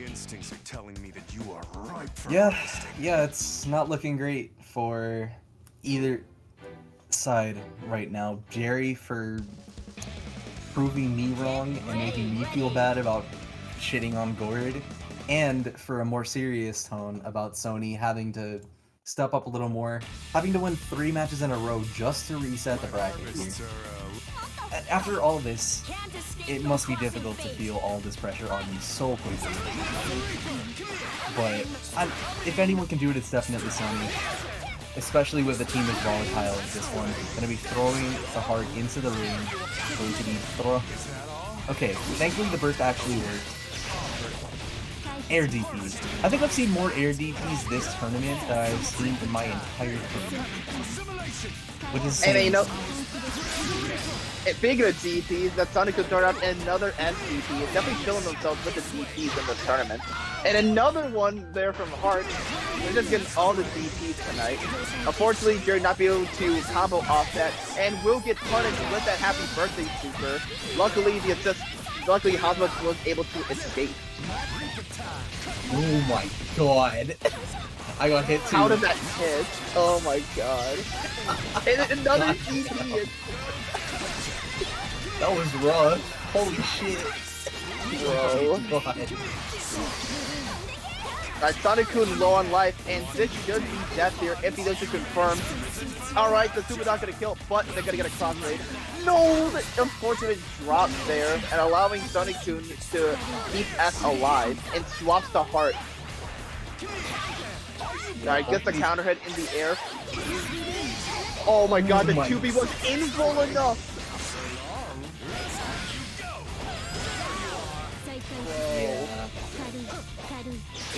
Rough, but SDP. Okay. Okay, yeah, just mashed and unfortunately got counter hit by Gord's 5A. Jerry convincingly taking the tournament 3-0 over Sonikin, winning that first prize and becoming the first open bracket champion of Intertwining Fates. Telling me that you are ripe for harvesting. Wow. Oh my, you are a curious one. But you do know I think there's a lot to be said about the tournament that happened today, but no matter how many ups and downs that we just went through in order to achieve the spot we just reached, it was fun. It was fun watching all of the players go throughout the tourney, making all of the decisions they did, whether it was good or bad, and finishing everything in such a spectacular manner. Fantastic stuff to everyone. Thank you all for tuning in thus far. Thank you for making our debut bracket a lot more fun and repping BBTAG. It's always nice to see more people playing this game, as old and decrepit as it is now. And most of all, I'm thankful to the team that helped me make this possible today. Nuclear Taco, the GOAT, and G-Tech, who held it down as the TO the entire time. Thanks to you guys. Hey, just thanks for having me over, man. I love doing this stuff. I do my own stuff. And like I said, I just love supporting the community, being able to come out here, see all this happen, and just help make hype moments even better with some funny commentary, I'm just really glad to be able to do this with you guys, and I'm really happy that you and G-Tech have just been making these events happen for the community.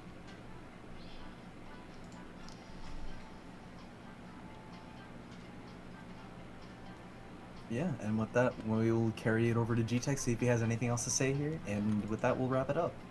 Alright, well, before I wrap things up, the capture card shit on itself again, so lit. But I do want to say thank you to everybody who participated. We got 11.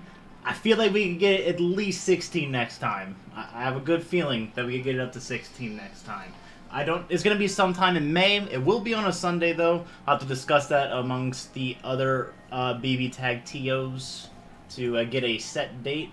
But you guys will be the first to know when that does happen. Expect it towards the last part of May, probably like around like the 28th or the 21st. I would say, is a good day to plan to play in the open bracket for Intertwining Fates. It's going to be on PC next time. We did PS4 this time, so we're going to do PC next time. For those of you that followed, thank you very much. I appreciate it. Mido, thank you for donating to the match, Reno, and I matched that. And then also to Master Chief for adding 10 to get a top 3 payout. Very much appreciated. And then I have nothing else. Unless you guys have anything else to say, I'm gonna sign off. No, I think we're good to go. Thanks for everything, G-Tech, and we will see you all later. Have a good night. Yeah, it'll be on PC, so it'll be on PC next time. And then we're gonna go raid the homie Church, who's streaming some Guilty Gear right now. Hope you tune in to her stream. She's done a lot of stuff with Intertwining Fates. I mean, she made the logo, she made the background and all that stuff for the flyers. So I'm gonna give her some love. But with that being said, you guys have a fantastic night, and I will talk to you guys later.